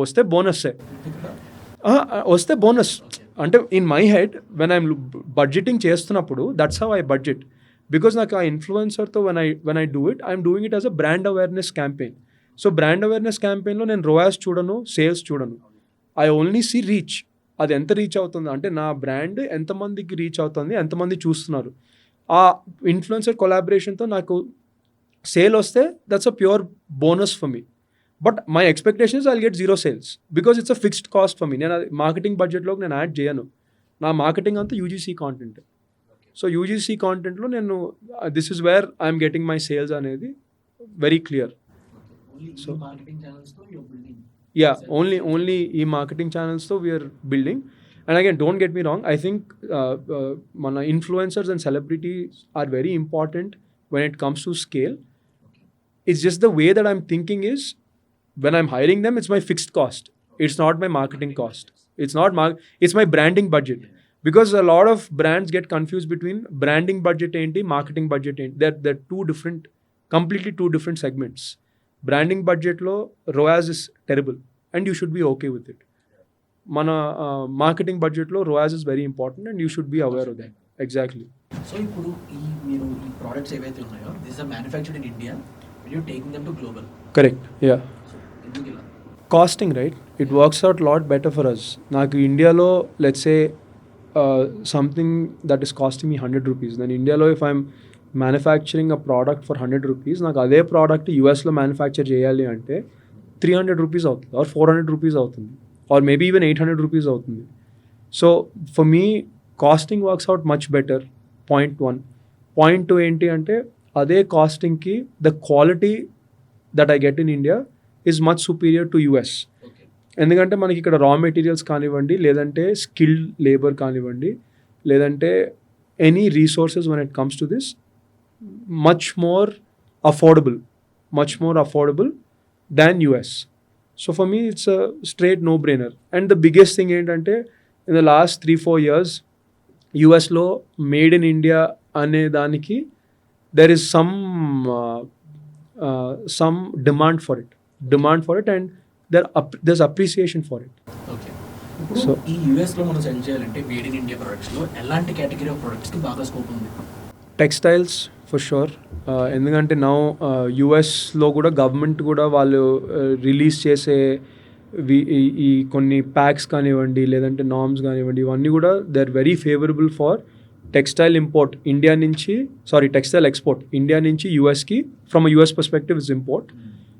టెక్స్టైల్కి చాలా ఫేవరబుల్ అయిపోయాయి. So textile is one very big thing. మనకి హెల్త్ అండ్ వెల్నెస్లో is one very big thing, because మనకి ఇప్పుడు ancient health and wellness rituals or secrets. ఇప్పుడు మీరు కుంకుమాది అంటే ఇప్పుడు saffron related stuff or ashwagandha related stuff, Ayurvedic related, ఇప్పుడు శిలాజిత్ అనేది that's also like an Indian thing. ఈ ఇంగ్రీడియంట్స్ అన్నీ యూఎస్లో they are very popular. Even somebody that doesn't speak any of the Indian languages, who's proper American, can recognize all of these ingredients.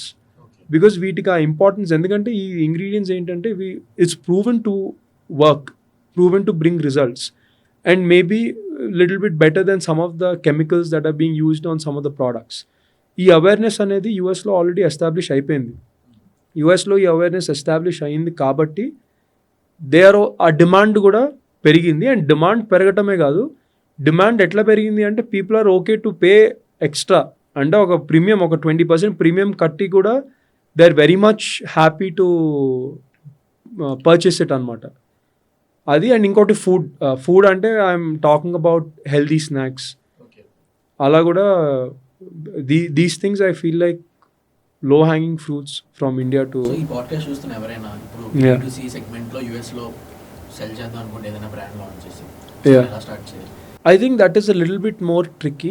ఎందుకంటే నాకు work out ఎందుకయిందంటే నేను యూఎస్లో 7 years ఉన్నాను కాబట్టి నాకు అక్కడ కనెక్షన్స్, నెట్వర్క్ ఎస్టాబ్లిష్ అయింది. And to be very honest ఈరోజు అదే నా యూఎస్పీ. నాలాంటి వాళ్ళు ఇండియా బ్రాండ్స్ యూఎస్లో అంత ఈజీగా స్కేల్ చేసేవాళ్ళు చాలా తక్కువ. అదే యూఎస్పీ మీద నా బిజినెస్ బిల్డ్ అయింది. So it is a little challenging. కానీ the easiest way to do it is ఇప్పుడు అమెజాన్ గ్లోబల్ సర్వీసెస్ అనేది స్టార్ట్ చేసింది. అమెజాన్ గ్లోబల్ సర్వీసెస్ ఏంటి అంటే మీకు ఇప్పుడు ఇండియాలో ఒక బ్రాండ్ ఉంది, అమెజాన్ ఇండియాలో మీరు సెల్ చేస్తున్నారు. And let's say you cross about 25-30 lakhs a month on Amazon with that brand. మీరు అది యాక్చువల్లీ ఇప్పుడు ఇంకా థ్రెషోల్డ్ తగ్గించినట్టున్నారు. ఇదివరకు 25-30 ఉండేది, ఇప్పుడు 10-15 అంత పెట్టారు. ఇప్పుడు మీరు ఎవ్రీ మంత్ ఇండియాలో 10-15 lakhs ఆన్ అమెజాన్ మీరు చేస్తున్నారు అంటే, బిజినెస్ చేస్తున్నారు అంటే, అమెజాన్ వాళ్ళు వాళ్ళ ఓన్ టీమే మీకు రీచ్ అవుట్ అయ్యి గ్లోబల్ కాంటాక్ట్ ఇచ్చి సేమ్ ప్రోడక్ట్ లిస్టింగ్తో they will help you sell in markets like US, UAE, UK, Australia. That is possible. So అదైతే is something that anybody and everybody can do. ఇది కాకుండా ఇప్పుడు ఇండియాలో మీకు షిప్ రాకెట్ ఎట్లాగైతే ఉన్నాయో యూఎస్లో కూడా మీకు అట్లాంటి కంపెనీస్ ఉన్నాయి. మీకు గూగుల్ చేస్తే ఇవన్నీ దొరుకుతారు. కానీ lot more figuring out to do, ఎందుకంటే logistics are not easy in US. అంటే ఇప్పుడు చైనా నుంచి యూఎస్కి పంపించాలంటే చాలా ఈజీ, ఎందుకంటే ఆ ఉన్న ట్రేడ్ వల్ల, హిస్టారికలీ చైనా నుంచి యూఎస్కి ఉన్న ట్రేడ్ వల్ల చాలా options and channels already establish అయి ఉన్నాయి. కానీ ఇండియా నుంచి యూఎస్కి హిస్టారికలీ అంత ట్రేడ్ లేదు. So the cost of sending something from India to US is pretty high. యూఎస్లో వేర్ హౌసింగ్, ఇప్పుడు మీకు యూఎస్ మార్కెట్ అనేది ఇంకొకటి very big thing. Lot of people ఏం మిస్టేక్ చేస్తారంటే ఇక్కడ వర్క్ అయ్యే marketing tactics, when I say marketing tactics, UGC will work, కానీ యూజీసీలో ఎట్లాంటి హుక్స్ వర్కౌట్ అవుతాయి. ఇప్పుడు ఇండియా కస్టమర్స్ ఒకలాగా ఆలోచిస్తారు, యూఎస్ కస్టమర్స్ ఇంకోలాగా ఆలోచిస్తారు. ఇండియన్ కస్టమర్స్కి ఇప్పుడు pigmentation can be a very big pain point for Indian customers. US customers don't have that pigmentation issue.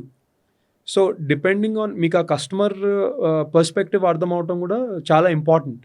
So lot of people ఏం చేస్తారంటే ఇండియాలో వాడిన యాడ్సే యూఎస్లో వాడడానికి ట్రై చేస్తారు, అది వర్కౌట్ కాదు. వర్కౌట్ కానప్పుడు ఇప్పుడు ఇక్కడ మీకు వేర్ హౌస్ రెంట్ చాలా తక్కువ ఉంటుంది, యూఎస్లో వేర్ హౌస్ రెంట్ చాలా ఎక్కువ ఉంటాయి. సో ఇప్పుడు మీరు అమెజాన్ త్రూ కాకుండా మీరు ఓన్గా పంపించి చేస్తే that's a very big risk. So it's not very straightforward. మీరు ఒకవేళ చైనాలో మ్యానుఫ్యాక్చరింగ్ చేయగలుగుతున్నారు అంటే then it makes a lot of sense. ఎందుకంటే ఇప్పుడు చైనాలో మీకు అలీ ఎక్స్ప్రెస్, అలీబాబా అనే వెబ్సైట్స్ ఉన్నాయి. ఏ ప్రోడక్ట్కి కావాలన్నా కూడా మేబీ మీకు ఫస్ట్ ట్రైలో ప్రాపర్ మ్యానుఫ్యాక్చరర్ దొరకకపోవచ్చు. ఇప్పుడు మేము ఎట్లా చేసామంటే నేను ఇండియా కంటే ముందర నేను ఫస్ట్ మ్యానుఫ్యాక్చరింగ్ స్టార్ట్ చేసింది చైనాలోనే. ఎందుకంటే for me it was easier to find manufacturers in China online when compared to manufacturers in India online. ఎందుకంటే నేను యూఎస్లో ఉన్నప్పుడు నాకు మ్యానుఫ్యాక్చర్ దొరకాలి అంటే నేను ఇండియాకి అప్పుడు వచ్చే పరిస్థితిలో లేను నేను. So what I did was నేను అలీ ఎక్స్ప్రెస్, అలీబాబాలో నేను అమ్మే ప్రోడక్ట్ ఏదైతే ఉందో 10 మ్యానుఫ్యాక్చరర్స్ని ఐడెంటిఫై చేశాను. ఐడెంటిఫై చేసి నాకు ఒక 20 ఆర్డర్స్ వస్తే ఒక్కొక్క మ్యానుఫ్యాక్చర్ దగ్గర 2 ఆర్డర్స్ ప్లేస్ చేశాను. ఐ సా ఎవరి క్వాలిటీ బాగుంది, ఎవరి రెస్పాన్స్ టైమ్స్ బాగున్నాయి, ఎవరి లాజిస్టిక్స్ బెటర్గా ఉన్నాయని చూసి ఐ నారోడ్ డౌన్. సో అలా if you are okay to figure out manufacturing in China and sell in US also, by the way, is a successful business model even till today. ఒకవేళ అలా చేయగలిగితే మాత్రము that is a possibility. Manufacturing in India and selling in US అది for a newcomer or even for a brand that may be doing couple of crores every month also is a challenge. అది అంత ఈజీగా అయితే కాదు, అంత easy కాదు. Maybe in the next 3-4 years this will change. As of today అయితే అంత easy కాదు. ఇప్పుడు చెప్పారు కదా యూజీ కంటెంట్ ఇక్కడ పడుతుంది అక్కడ పడుతుంది, బట్ ఎలా చూపించాలి, ఎలా రిప్రజెంట్ చేయాలి చాలా చాలా డిఫరెంట్. ఇండియన్ కన్స్యూమర్స్ కి యూఎస్ లో కన్స్యూమర్స్ కి ఏం డిఫరెన్సెస్ ఉంటాయి? పెయిన్ పాయింట్స్ బిగ్గెస్ట్ థింగ్ ఏంటంటే వాళ్ళకి డే టు డే ఉన్న పెయిన్ పాయింట్స్. ఇప్పుడు మనకి ఇండియాలో gut is a very big issue. Almost అందరికీ కొంచెం మిడిల్ ఏజ్ వాళ్ళందరికీ గ్యాస్ట్రిక్ ప్రాబ్లమ్స్ వస్తాయి. మిడిల్ ఏజ్ వాళ్ళందరికీ కూడా మనకి మన యాసిడిటీ అంటారు, గ్యాస్ట్రిక్ ప్రాబ్లమ్స్ అంటారు. All of that is very big. యూఎస్లో maybe it's not that big. యూఎస్లో కూడా గట్ ఇష్యూస్ వస్తాయి, but not with acidity, more with something do with అదేదో లైనింగ్ ఏదో అంటారు. సో అట్లా health related issues are different in India when compared to the US. Skin related issues are different in India when compared to US. ఇప్పుడు మన ఇండియాలో sun screen అనేది ఈ మధ్య స్టార్ట్ అయింది. యూఎస్లో సన్ బేదింగ్ అంటే సన్ కిందకి వెళ్ళి ట్యాన్ అవ్వటం అనేది సెంచురీస్ నుంచి it's an active thing. So వాళ్ళకి సన్ స్క్రీన్ అనేది ఆల్మోస్ట్ ఒక హండ్రెడ్స్ ఆఫ్ ఇయర్స్ నుంచి వాళ్ళకి ఆల్రెడీ యూఎస్లో ఉన్నది అది. So if you think about it, వాళ్ళ behaviours are very different from మన బిహేవియర్స్. ఇప్పుడు ఇక్కడ పూల్ మకానా ఉంది ఫర్ ఎగ్జాంపుల్. పూల్ మకానా అనేది మీరు నార్త్ ఇండియాకి వెళ్తే జస్ట్ ఒక ఈవినింగ్ స్నాక్, ఆఫ్టర్నూన్ స్నాక్ లాగా ఎవరు పడితే వాళ్ళు హ్యాపీగా తింటారు. యూఎస్లో పూల్ మకానా అనేది it's a very high protein, high fibre or high not protein but like high nutritious snack లాగా అమ్ముతారు. అదే స్నాక్ మీరు ఇండియాలో అమ్మాలంటే విత్ ద సేమ్ చాలా హై న్యూట్రిషియస్ అంటే పక్కకు పోరా బాబు మేము రోజు ఇదే తినేది అంటారు. So that way the market is very different in terms of the problems that they face. ఆ ప్రాబ్లమ్స్ అర్థం చేసుకొని and what type of hooks work. ఇప్పుడు ఫర్ ఎగ్జాంపుల్ ఇక్కడ ఇండియాలో మన నారాయణ చైతన్య కాలేజెస్ 1, 1, 2, 2, 3, 3 అని చెప్పి ఇలా 1000గా ఇన్ని ర్యాంకులు. అలా యూఎస్లో వర్కౌట్ కాదు. ఇలాంటి gimmicky marketing US will not, it won't work. ఇప్పుడు ఇండియాలో కూడా ఇప్పుడు probably will not work. So like that audience pulse is very different. Only mostly to do with culture, nothing else. ఇక్కడ ఉన్న కల్చర్ ఈజ్ డిఫరెంట్, అక్కడ ఉన్న culture is different. So audience pulse is different. Ecomous starting లో మీరు బాగా face చేసిన challenges ఏంటి? Indian market, US market.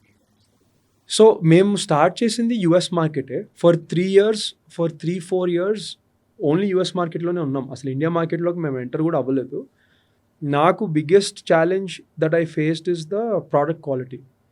ఎందుకంటే నేను మొత్తం ఆన్లైన్ చేయడానికే ట్రై చేశాను. సో మొత్తం ఆన్లైన్ చేయడానికి ట్రై చేసినప్పుడు ప్రోడక్ట్ క్వాలిటీ ఎలా చెక్ చేయాలి, ప్రోడక్ట్ ఒక కస్టమర్కి వెళ్తే దాన్ని రిటర్న్ ఎలా యాక్సెప్ట్ చేయాలి, రిటర్న్ యాక్సెప్ట్ చేస్తే లక్కీలీ ఇండియాలో ఉన్నట్టు క్యాష్ ఆన్ డెలివరీ యూఎస్లో లేదు. That was a very big saviour. ఇండియాలో నాకు వచ్చినప్పుడు when we started in India cash on delivery was a very big challenge for us. ఎందుకంటే ఇది నాకు అసలు ఎక్స్పీరియన్స్ లేదు అప్పుడు. నేను ఇండియాలో లాంచ్ చేసినప్పుడు మా బిజినెస్ని క్యాష్ ఆన్ డెలివరీ అనే కాన్సెప్ట్ మీద మాకు లేదు. And we saw cases where cash on delivery చెప్పి వాళ్ళు అక్కడ ఆర్డర్ అక్కడికి వెళ్ళినప్పుడు maybe they order regularly online ఏమో, వాళ్ళ ప్రోడక్ట్ అక్కడికక్కడికి ఓపెన్ చేసి ఇది వద్దా అని చెప్పి పంపించేయటం చాలా కేసెస్ చూసాము. కొన్ని కేసెస్ వేర్ ప్రోడక్ట్ వాళ్ళు ఓపెన్ చేసి మేము let's say just as an example, మేము ఒక షర్ట్ పంపిస్తే మాకు రిటర్న్ వచ్చేది, ఆ రిటర్న్ ప్యాకేజ్ ఓపెన్ చేస్తే అందులో ఒక ఫ్రాక్ ఉండేది, అది మా బ్రాండ్ది కూడా కాదు అది. సో అలా చాలా ఫ్రాడ్యులెంట్ ఆర్డర్స్ వచ్చేవి, చాలా ఇష్యూస్ అయ్యాయి. యూఎస్లో ప్రోడక్ట్ క్వాలిటీ వల్ల మాకు చాలా నెగిటివ్ రివ్యూస్ వచ్చాయి స్టార్టింగ్లో, అది కూడా ఇష్యూ అయింది. అండ్ మా సప్లయర్ ఏం చేశాడంటే వోల్టేజెస్ వేరే ఉంటాయి. ఇప్పుడు voltages US voltages different from India voltage, different from China voltage. So కొన్ని ఎలక్ట్రానిక్ ప్రోడక్ట్స్ మేము అమ్మినప్పుడు తను రాంగ్ వోల్టేజ్ ప్రోడక్ట్స్ పంపించేశాడు యూఎస్కి, దానివల్ల చాలా ఇష్యూస్ అయ్యాయి. సో అట్లా మాకు అయిన most of the issues were with product quality and logistics. Most issues అక్కడే where we were very fortunate that మేము ఎప్పుడైతే మార్కెటింగ్ స్టార్ట్ చేసామో అప్పటికి అంత కాంపిటీషన్ లేదు, అంత అవేర్నెస్ లేదు, అంత కాంపిటీషన్ లేదు. అండ్ లక్కీలీ మాకు అప్పుడు ఉన్న ధైర్యానికి I don't know somehow we went ahead and we figured out marketing ఎట్లా వర్క్ అవుతుంది అనేది మాకు అప్పుడు ఎర్లీగానే అర్థమైపోయింది. సో మార్కెటింగ్ అనేది from day one we were very comfortable. And it also help that నేను నేర్చుకోవడం కాకుండా my wife also came from marketing background కాబట్టి తనకి కూడా lot of insights that she also had. So అవన్నీ చాలా హెల్ప్ అయ్యాయి. ప్రోడక్ట్తో మాత్రం మాకు very big head Ek, fraudulent orders. My wife and my wife sister, my sister in law. అంటే మేము చూస్ చేసుకోలేదు. నాకు బేసిక్లీ నాకు ఎట్లా అంటే before the business started my wife తను నన్ను అర్థం చేసుకున్నంత బాగా ఇంకెవరు అర్థం చేసుకోలేదని అనిపించింది. And when a person understands me so well, who else do I start a business with? ఇప్పుడు నాకు కోఫౌండర్లో కావాల్సిన క్వాలిటీ ఏంటి అంటే నన్ను complement, they should be able to complement me. అంటే నాకు ఎక్కడైతే వీక్నెసెస్ ఉన్నాయో, ఎక్కడైతే గ్యాప్స్ ఉన్నాయో వాళ్ళు ఫిల్ చేయాలి. సిమిలర్లీ వాళ్ళకి ఎక్కడైతే వీక్నెసెస్ గ్యాప్స్ ఉన్నాయో నేను ఫిల్ చేయాలి. అది కాకుండా మేము ఇద్దరము సింక్లో ఉండటం అనేది ఈజ్ వెరీ ఇంపార్టెంట్. అంటే మా ఎండ్ గోల్, మా ఎండ్ విజన్ ఒకటే ఉండటం అనేది ఈజ్ వెరీ ఇంపార్టెంట్. ఇవన్నీ నా ఎదురుగా నాకు ఇంత కనిపిస్తున్నప్పుడు నాకు వేరే ఆప్షన్ అసలు I didn't think about it was no brainer for me. It was this or nothing అంతే. So for me it was dealing with co-founders చాలా టఫ్. అంటే ఒక బిజినెస్ ని డిస్కస్ చేయడం, కొన్ని థింగ్స్ కూర్చొని మాట్లాడుకోవడం, అంటే ఎమోషనల్ గా డెసిషన్స్ తీసుకోలేం అలాంటి ప్లేస్. కరెక్ట్. చాలా ప్రాక్టికల్ గా ఉంటుంది. సో ఎలా డీల్ చేస్తారు? బికాజ్ ఇంట్లో వేరేలా ఉంటుంది, ఆఫీస్ లో వేరేలా ఉంటుంది. Correct, absolutely. కూర్చొని బిజినెస్ మాట్లాడుతుంది. అవును, 100%. ఐ థింక్ స్టార్టింగ్లో మాకు చాలా ప్రాబ్లమ్స్ అయ్యాయి. అంటే రిలేటెడ్ టు బిజినెస్లో, అంటే ఇప్పుడు బిజినెస్లో అయిన డిస్కషన్స్ ఇంటికి ఎట్లా తీసుకురాకుండా ఉండాలి, ఇంట్లో అయిన discussions, that was a very big challenge for us in the beginning. But now I think ఇప్పుడు నేను మా వైఫ్ మా అన్ని ఇయర్స్ మేము లాంగ్ డిస్టెన్స్ చేసిన తర్వాత మాకున్న అండర్స్టాండింగ్కి I think we were mature enough. ఒక ఫ్యూ మంత్స్ పట్టినా కూడా మాకు అర్థమైంది ఆఫీస్ డిస్కషన్స్ ఆఫీస్ను వదిలేసి ఇంటికి వచ్చిన తర్వాత వీఆర్ కపుల్, ఇంట్లో డిస్కషన్స్ ఇంట్లో వదిలేసి ఆఫీస్కి వెళ్ళిన తర్వాత వీఆర్ ప్రొఫెషనల్స్. ఆ understanding I was very fortunate. ఎలా అనేది నాకు తెలీదు, మీరు అడిగినా కూడా నా దగ్గర ఆన్సర్ లేదు. But I think it just worked out. ఈరోజు మాకు ఏమైనా డిస్కషన్స్ అయితే మాకు ఇంట్లో మాకేమి పెద్ద గొడవలు అట్లా ఉండటం ఏం ఉండదు. It's very smooth. మాకు ఏం డిస్కషన్ అయినా ఓన్లీ బిజినెస్ రిలేటెడ్. ఆ బిజినెస్ డిస్కషన్స్ అంతా మేము ఆఫీస్లో వదిలేసి కార్ ఎక్కంగానే we go together in the same car ఎక్కంగానే స్విచ్ ఆఫ్. ఓకే, ఇంకా మనం బిజినెస్ గురించి మాట్లాడద్దు, వీ స్విచ్ ఆఫ్. అండ్ మా పర్సనల్ టైంలో వీ రీఛార్జ్. మళ్ళీ నెక్స్ట్ డే మార్నింగ్ వెళ్ళగానే pickup and talk again. It's not, it worked out for me. May not work out for everybody else, but it worked out for me and I wouldn't see it in any other way. చాలా challenging గా ఉంటుంది decision తీసుకోవడం. Correct, yeah. But కొన్ని decisions మనం తీసుకోవాల్సి వస్తుంది. అలాంటప్పుడు ఎలా తీసుకుంటారు మీరు డెసిషన్స్? నేను I'm very very logical and practical when it comes to taking decisions. అంటే మేము ఇప్పుడు ఏం డెసిషన్ తీసుకోవాలన్నా కూడా నేను ఫస్ట్ అడుగుతాను, ఇప్పుడు నన్ను ఈ డెసిషన్ తీసుకోమంటే what is the implication, data implication ఏంటి, నంబర్స్ ఎలా చేంజ్ అవుతాయి, నాకు ఏదున్నా. ఇప్పుడు నాకు ఎవరైనా ఒక కలర్ మారాలనుకో, ఫర్ ఎగ్జాంపుల్ మా లోగో మార్చాలి అంటే మై క్వశ్చన్ ఇస్, నేను ఇప్పుడు ఈ లోగో మారుస్తే దీనివల్ల నాకు ఓకే సేల్స్ రాకపోవచ్చు, but how is my branding improving, how do I put a number to it. ఈరోజు మీరు ఈ లోగో చేంజ్ చేస్తాను అంటున్నారు, మీరు నా బ్రాండ్ పొజిషనింగ్ చేంజ్ చేస్తున్నారు అంటున్నారు, నాకు దీనివల్ల నా ఏఓవి పెరుగుతుందా, ఆర్ దీనివల్ల నాకు క్లిక్ త్రూ రేట్స్ పెరుగుతున్నాయా, దీనివల్ల నాకు ఎంగేజ్మెంట్ పెరుగుతుందా, నాకు ఏదో ఒకటి నాకు మెట్రిక్ కనిపించాలి, అవుట్కమ్ ఏంటి అనేది నాకు కనిపించాలి. సో ఫర్ మీ నేను that's how I think, and because of me I feel like both of my co-founders are also are forced to think in that direction. So మాకు ఏదున్నా కానీ we're always talking about then outcome, how are we measuring a change, how are we measuring a decision. ఆ measuring అనేది మాకు చాలా important. And నా concept ఏంటి అంటే, మేము ఒక చేంజ్ చేసాము అండ్ అది మెజర్ చేసిన తర్వాత if it doesn't work out, with a switch మేము మళ్ళీ బ్యాక్ వెళ్ళిపోగలగాలి. అంటే we should be able to undo that change and go back to what it was if it doesn't work out. So that way I think we are very very logical when it comes to the decisions that we take. And ఏదున్నా కానీ మాకు ఇంకొకటి concept ఏంటి అంటే, మేము ఏది no డైరెక్ట్గా చెప్పము. నో చెప్పాలంటే రీజన్ ఏంటి, ఓకే మీరు ఇప్పుడు వచ్చి నాకు ఒక ఐడియా పిచ్ చేశారు, నేను ఇది ఐడియా ఇంప్లిమెంట్ చేయను అంటే దానికి ఒక ప్రాపర్ రీజన్ నేను ఎక్స్ప్లెయిన్ చేయాలి. ఎక్స్ప్లెయిన్ చేసి మేము ముగ్గురం ఓకే రీజన్ బాగుంది అంటేనే నో చెప్తాం, లేదంటే we go head and try it out. ఏముంది ట్రై చేయడంలో ఏముందని చెప్పి we just go head and try it out. So usually it's like that. So ప్రతి సెగ్మెంట్ లో మనం కొన్ని టాపిక్స్ మాట్లాడుతున్నాం. యా, లైక్ ఇలా కూడా మీ లైఫ్ లో బిగ్గెస్ట్ రిగ్రెట్ ఏంటో? నాకు రిగ్రెట్స్ అనేవి ఉండవు, ఎందుకంటే I feel like what ever I am today, wherever I am today, every single thing that happened in my life led to this. So నాకు ఎవ్రీ సింగిల్ ఎక్స్పీరియన్స్ వల్ల ఈరోజు నేను ఇక్కడ ఉన్నాను, ఎవ్రీ సింగిల్ లెర్నింగ్ వల్ల నేను ఇక్కడ ఉన్నాను. నేను స్టార్టింగ్లో బాగా ఆలోచించేవాడిని, అంటే ఆ రోజు అలా చేస్తుంటే మనం అంటే ఇప్పుడు for example, simple example right, నేను బిజినెస్ స్టార్ట్ చేసేటప్పుడు మేము first 2 yearsలోనే we've generated about 50 crores of revenue. నేను అప్పుడే ఫండింగ్ పికప్ చేస్తుంటే ఈరోజు maybe I would have been at somewhere else, like maybe I would have been at, I don't know, 1,000 crores maybe, I don't know. కానీ స్టార్టింగ్లో నాకు అది ఉండేది బాగా, అరే అప్పుడు చేస్తుంటే బాగుండేది, ఇప్పుడు చేస్తుండేది. But what I realized is every founder has a different journey. అంటే నాకు ఇప్పుడు I can't compare myself with a brand that went from, ఇందాక మనము పాడ్కాస్ట్ స్టార్ట్ అవ్వకముందు యూఆర్ టాకింగ్ అబౌట్ బియోడో, హౌ బియోడో వాళ్ళు 12 to 24 monthsలో they take very big positive exits. This is something నాకు రిగ్రెట్ ఉండటానికి స్కోప్ లేదు, ఎందుకంటే వాళ్ళ ఎగ్జిట్ తీసుకోవడానికి the amount of ground work and వాళ్ళు లే చేసిన ఫౌండేషన్ ఈజ్ అన్ఇమాజినబుల్. అంటే ఎంతమంది వీసీ కనెక్ట్స్ ఉండి, ఎంతమంది ఇన్వెస్టర్ కనెక్ట్స్ ఉండి, ఎంతమంది మ్యానుఫ్యాక్చరర్ కనెక్ట్స్ ఉండి, అండ్ ఎంతమంది అవుట్ రైట్ పర్చేస్ చేసే వాళ్ళు కనెక్ట్స్ ఉంటే that's possible. So I feel like everybody has a different journey, and అట్లా నాకు కూడా I had a different journey, and everything that happened in my journey happened for a reason. ఈరోజు నేను what ever ఇక్కడ ఉన్నాను, what ever little achievements that I have is because of that journey. నాకు learnings ఉన్నాయే తప్పితే regrets లేవు. Three best learnings.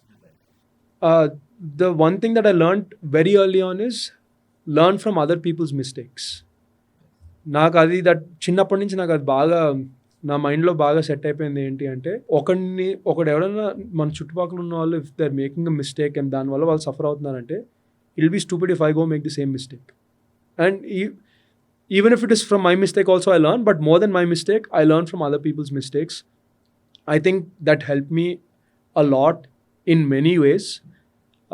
Second thing ఏంటి అంటే the process of unlearning and learning are the process of getting uncomfortable is very important. అంటే the day I'm getting too comfortable is the day my downfall will start. అది నాకు I realized very early on. ఈరోజు అబ్బా బాగుందిరా మనం మంచిగా achieve చేస్తాం ఇంకా ఈ లైఫ్కి చాలు అన్న రోజు ఐ వుడెంట్ సే డౌన్ఫాల్. ఆ టైంలో ఇంకా I should stop aiming big or I should నాకున్న దాంట్లో నేను it's not wrong. I'm not build that way. ఇప్పుడు there are definitely people who are like నాకు నెలకి ఇంత జీతం వస్తే చాలు, నేను చాలా హ్యాపీ లైఫ్ లివ్ చేస్తున్నాను అనే వాళ్ళు ఉంటారు. And దర్స్ nothing wrong about it. That's not me. So for me, the day I feel I'm getting comfortable and I'm comfortable where I am, that is the day I should just retire and enjoy life. So for me, that is very important, that every time I should keep getting uncomfortable. Only if I get uncomfortable, I will grow. That is there. And then third thing enti ante, I feel like maybe to build the right business, team and leadership is very important. More than the product, more than the branding, more than the marketing, I think it's the team. Because so many businesses, right, if you think about it, ఇప్పుడు McDonald's అనే business ఏదైతే ఉందో, it's not a burger business, it's a real estate business. And ఇలానే so many businesses that started off as something ended up as ఇప్పుడు Nike అనే business ఏదైతే ఉందో, it started off as a only running shoes company, a company that only did shoes for runners. From there they got into this. It's only because of the team. I would say 99.99% of the businesses that you see today, day one వాళ్ళ ideation ఏదైతే ఉంటుందో is very different from where they are today as a business. So I feel like that is only possible if you have the right team. And I think from day one itself, it's important that you have the right, you respect your team and you give them credit, and you have the right team on board. That I think is very important. So maybe at a high level, these three things is yeah. Oh, thank you so much. Long overdue. I know మనం almost ఒక 1 year నుంచి we've been talking ఏదో ఒకటి చేయాలి అని. So finally happened. Thank you so much for having me.